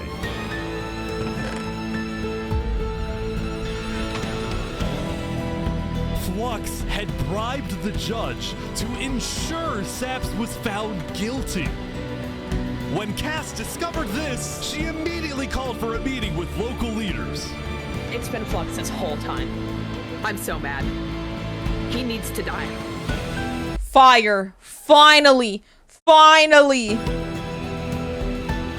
I never thought I'd say this, but you have my permission to invade Luminara. Fire. I'll tell my guys to prepare for battle. No, there won't be a battle. We go in. It's just been the islands not fighting with the other island. They've been fighting with each other. You know what I mean? The civilizations on the island have been only at each other's throats, spewing lies about the other islands, but then in the end, they're just fighting each other. It's like, what? We take him out. We leave. Got it? Wow. Sounds good. See. All right. First thing tomorrow. Wow.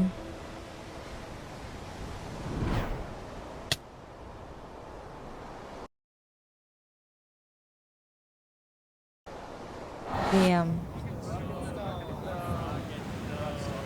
Welcome, everyone. Welcome. We gather here today because, well, we never got the opportunity to properly mourn our previous leader, 3 Below. What's going on here? He was more than just a Luminaran, he was a friend, and I'm very much excited that we can continue his legacy and complete the bridge which he would have wanted. This guy sucks.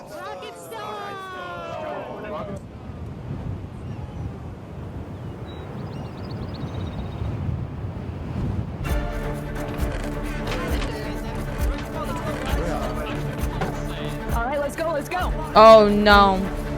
Please, please don't let her die, bro. So, the Cass Coalition set off on their mission to kill Flux once and for all. On the way, Cass stopped at Aperion to rally their people. We've found the person responsible for the multiple leader assassinations, including the assassination of your own president. Are we ready to fight for Luminara and for justice? The plan was simple. Aperion would invade Luminara from the south, while the Cast Coalition approaches from the sea so that Flux can't escape.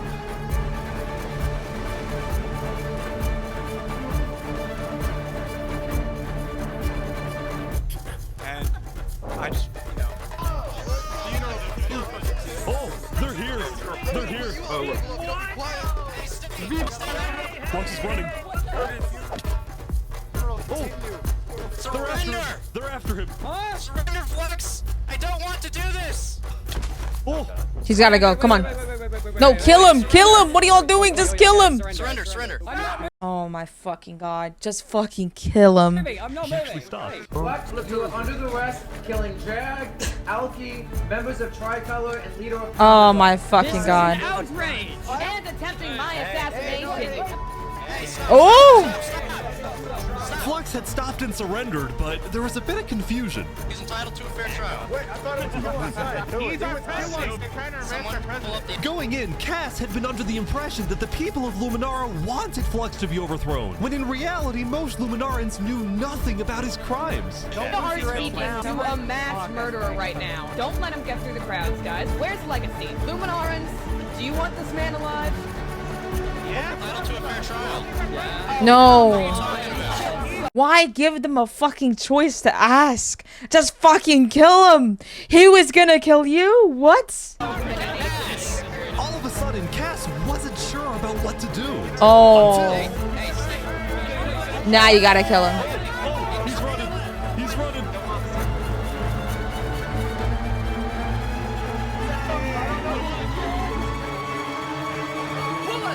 No.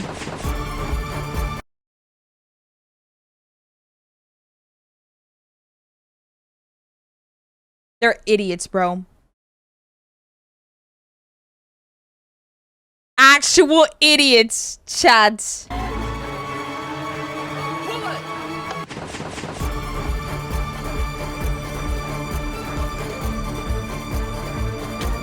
Wow.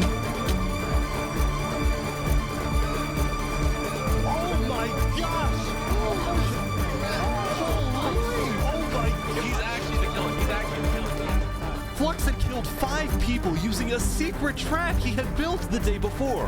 This bought him just enough time to escape. Can you block up behind? That said, Flux knew there'd be a lot of people after him, so when he dug to the surface, he ran straight to the ocean and fled Island 2. Still, Cass and Aperion sent out hit squads to try and hunt Flux down, while Legacy directed the citizens of Luminara to evacuate. I gotta move all of these people over to the concave storage queue because no one is safe in Luminara at the moment. Holy. Like that, Legacy had taken over as leader of... They had one job, and it was to kill him. How the fuck did they, like, forget the fucking plots? Like, what? How did they forget the one thing that they were going over there for? Cass and Aperion were down 5 citizens, and Flux had gotten away with everything once again. That's crazy. Or so he thought. What?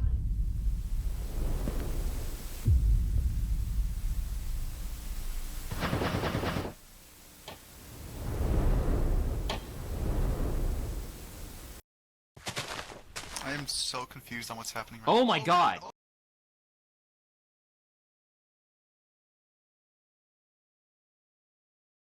Oh god! Oh my god! Oh my god. Oh my god! When Flux's trap went off, the rest of the world had a lot of questions. Was that in Luminara? That was Flux? Wait, Flux killed those people? Yeah. On day 10, word began to spread about what had happened. That was Flux's trap? Yeah, Flux built that trap. Which made people think, was Flux behind the murders of the Island 2 leaders after all?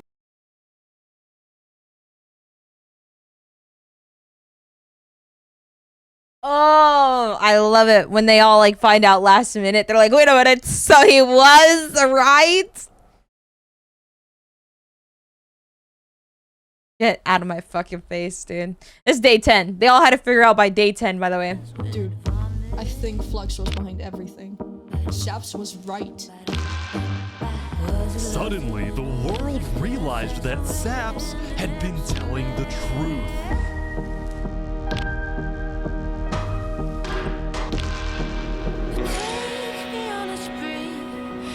Hey, Saps, how do you feel? Dude, finally. Aww. Finally, I'm so happy. Aww. For the first time since he had got into hiding, Saps had been vindicated, proven innocent, and the world was finally on his side.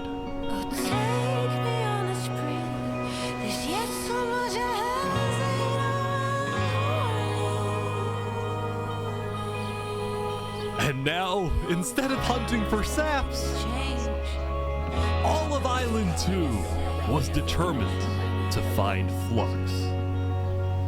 Bro, this is what happens when people want trials. We should have just started killing him. I don't know why anyone stopped in the first place. Thank I would've been the bad you. guy if I killed him right then and there with everyone yelling, trial, trial.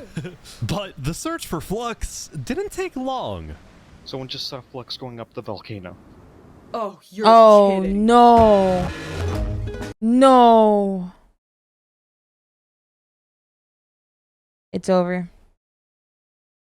Oh my god. Apparently this is like where all the fucking pussies hide. Holy shit. Oh my fucking god, dude. Oh no. Queen Seneca had offered Flux refuge at Infernus under the condition that he and his crew build deadly traps all around the volcano perimeter so that nobody can break in.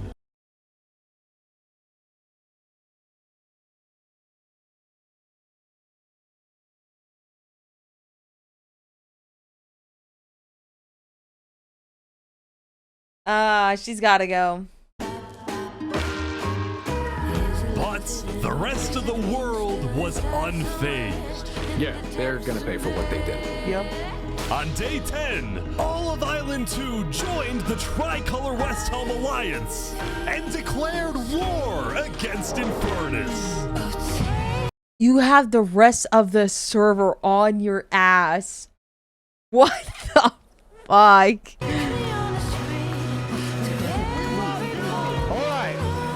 Today, we infiltrate the volcano for Spider and for Owo. And I just want to say, if I die today, I love you all. We love you. Glory to West Helm. Look who he is. He was my brother. He was everyone's brother. And they took him from us. They took him. Flux got away with murdering so many of our people and our leaders. Today, we get justice for our entire island. I don't think they're gonna win, chats. And the reason why I say this is because the cowards have netherite, so I don't know. I don't think it's looking good. I'll be so for real.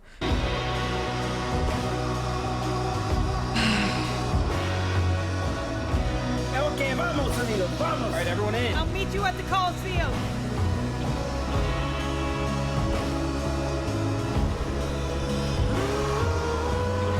Let's go. Aww. Oh wow. Holy shit, that's a lot of people.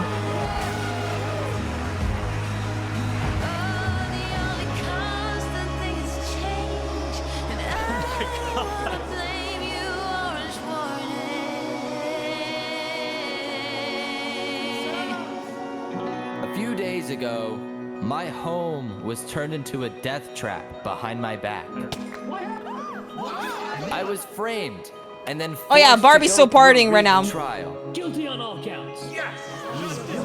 A few days ago, every single person in the world wanted me dead. But today, She getting married, bro. you all know She ain't the give a truth fuck about this. Who really killed our leaders and our friends.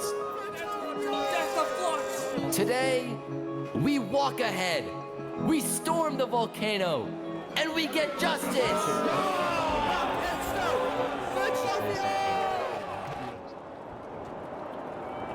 Oh no. Thank you, Saps. Alright, everyone, listen up. There's a lot of things to watch out for. There's gonna be lava, boiling water, dripstone traps, their entire army. They have the height advantage and netherite armor, but we have numbers. So let's stick together and let's win this thing! Yeah. Yeah. Alright, here we go!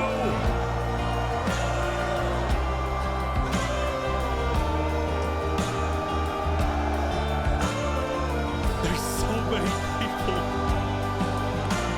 You make me all blind with your civil rights. You demand that I eternize your name. Walk ahead. Oh my. I think there might be a problem. It's okay, it's good, it's good, it's good. You cover us in shame and I take the blame. Living by the rules, Teen Witch, high school blues. Walk ahead.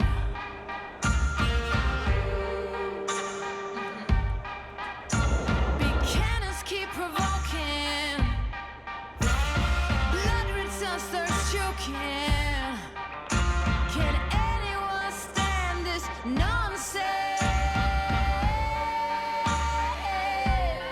Eating away, telling us to stop and obey. To stop and obey. Oh shit. They're pouring water on the lava, but the water still burns.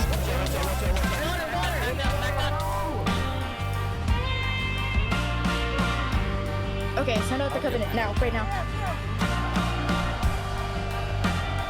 Go, go, go, go, go.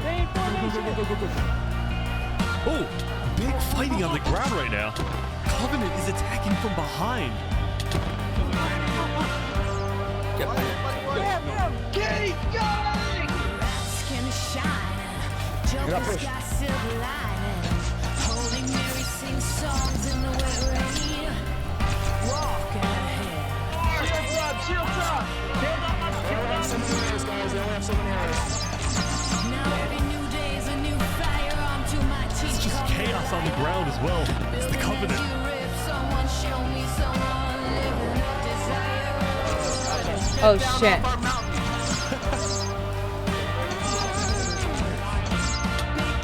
Oh shit.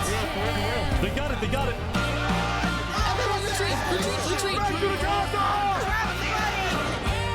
Oh no. Oh no. Oh no. No. No. Remy. Remy. No. No. No.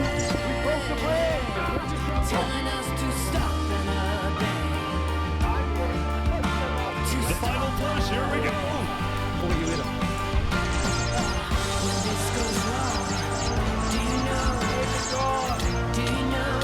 Oh my god.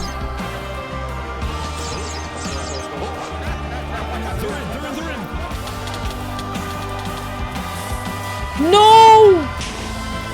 Oh my gosh! Look out for the hole! Watch out for the hole, be careful.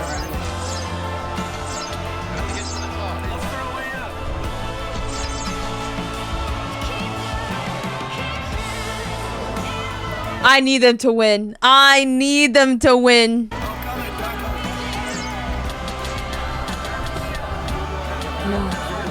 Oh man.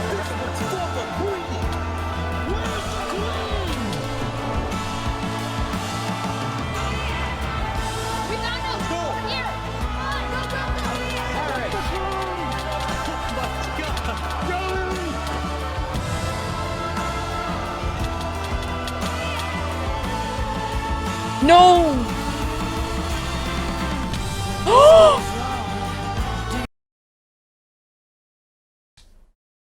Let's fucking go. Yes! Oh my god.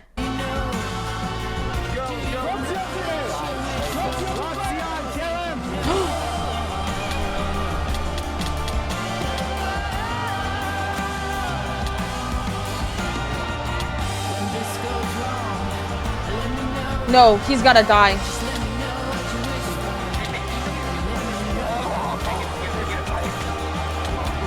No.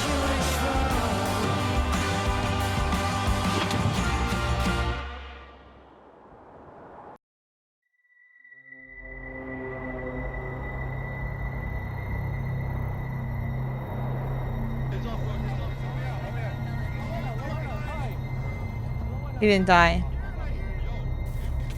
Yep. Yep. Yep. Yep. This guy's an actual villain. No. Surely not.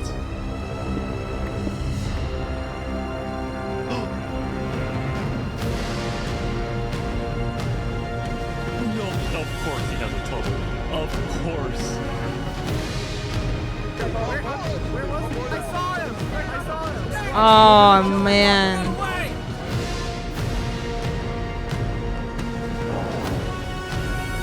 He's missing? Hold on.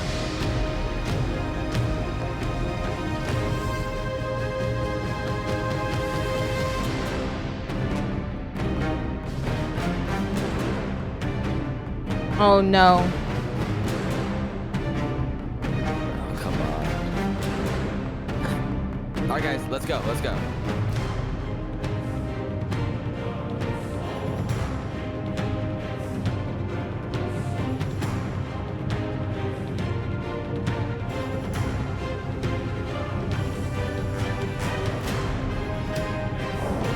He's gonna 1v1 him? No. What? No way.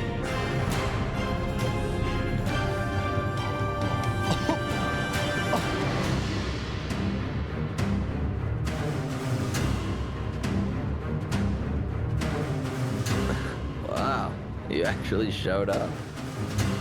Can't say no to a friend, can I?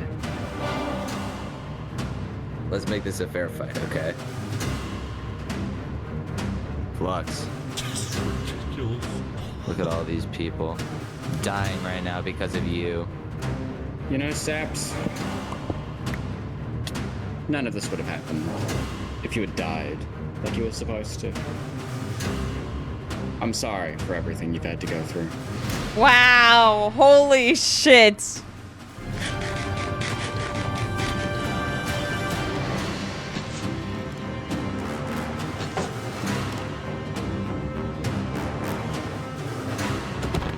Oh no.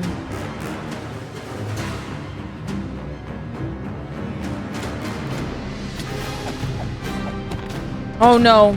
Oh no. No. No. He's losing. I can't watch that. Who wins? No.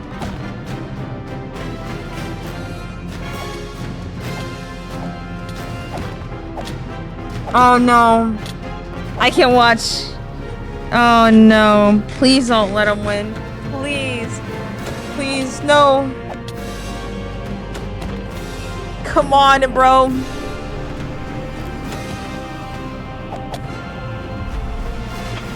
Oh my gosh.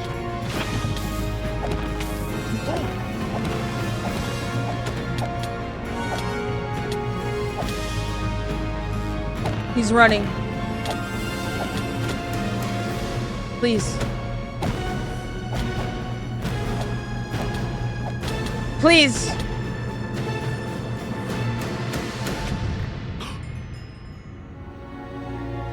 He died. Oh, he died. Oh, he died. Oh, he died.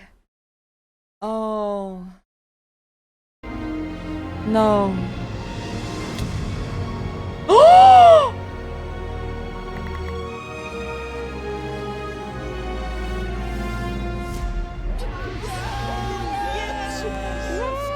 Oh my god. Good job, Sam. Good job. I have issues.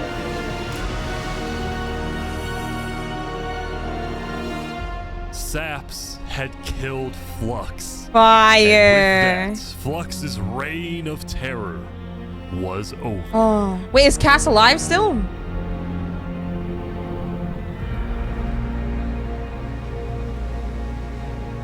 Wait, is Cass alive?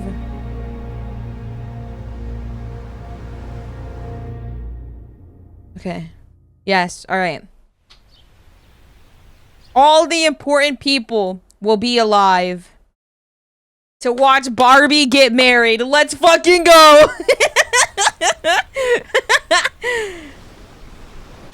Oh my god. Wow. That's insane. Wow. Today, we gather to honor the lives lost in the Battle of Infernus. Aww. Since then, I think we haven't felt the same. I know I certainly don't. Holy shit. It's not that many people, chat. Oh my god. The Island 2 West Helm Alliance had defeated the Infernus forces. But winning... Wait! Barbie did go to war. What the fuck? Had defeated the What the fuck? What is she doing here? What the Infernus fuck? forces. But winning had come at a high cost. Oh no.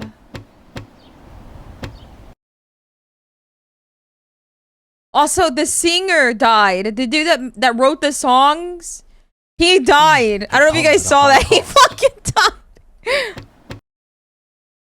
Oh, he died.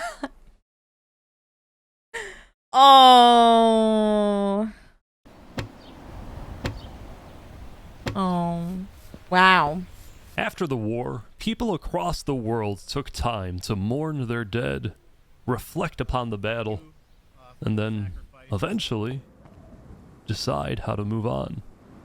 Wow.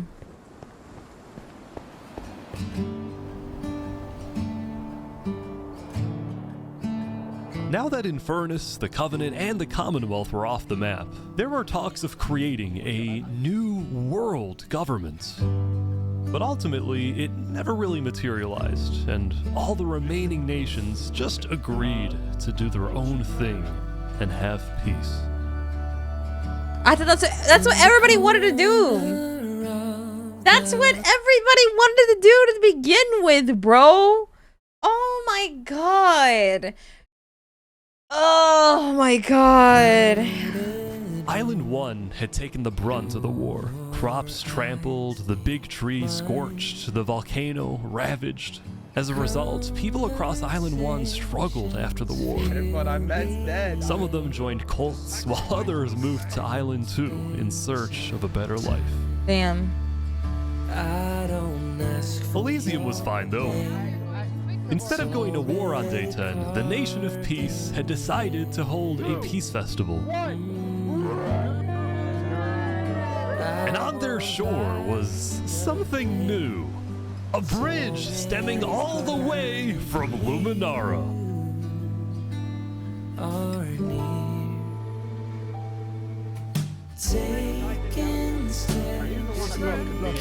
And so everybody lived on in peace, including Saps, who at long last had returned to Island 2. Finally.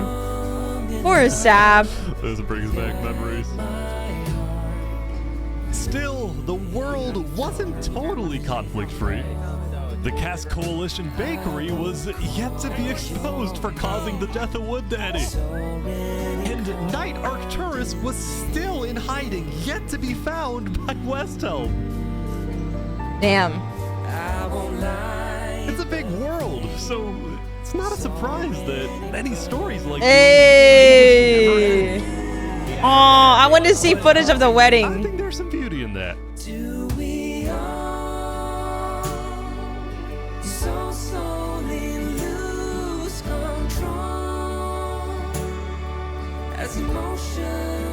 Wow.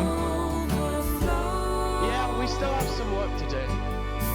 We will catch that traitor. Aww. But tonight you can rest. You've made your emperor very proud. Jury, you have heard all of the evidence. If you find Thomas 5200 guilty of aiding Fluxion with his reign of terror, jump now. Thomas, may you find mercy in the end, senor. Oh my god! Is this the wedding? When we first met, I ran away screaming from you because I thought you were gonna blow up my nation and kill all my citizens. But after we talked a little bit for like 5 minutes, I realized you could blow up my nation and kill all my citizens. But that doesn't mean you will. Barbie, do you take Oppenheimer to be your one and only Ken? I do. Oppenheimer, same thing. I do. Aww. Now, at this time, Barbie and Oppenheimer have requested that instead of rings, they will both exchange something slightly different. If you would please turn your attention to the nuclear bomb that's behind us. 3, 2, 1. Aww, what? Aww. So slowly lose control as emotions overflow, falling into the unknown. Or do we all guard our small Wow. Oh, this is so good, chat. Wow.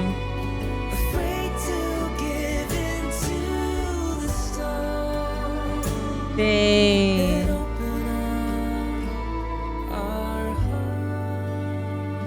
Actual cinema. Holy fuck. That was so fucking good. Oh my god. That was so perfect. Are you kidding? Wow.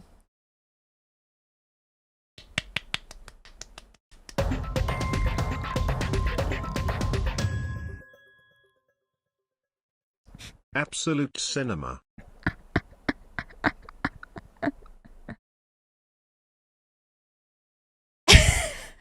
Dad, thank you for the 10,000 biddies. Thank you so much for the 10,000 biddies. Holy shit. Oh my fucking god. Whoa. That was a huge fucking jump. 4 hours added. Okay.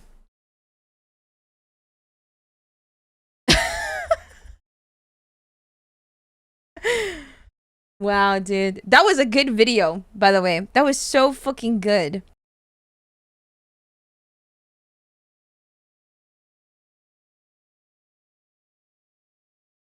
God damn.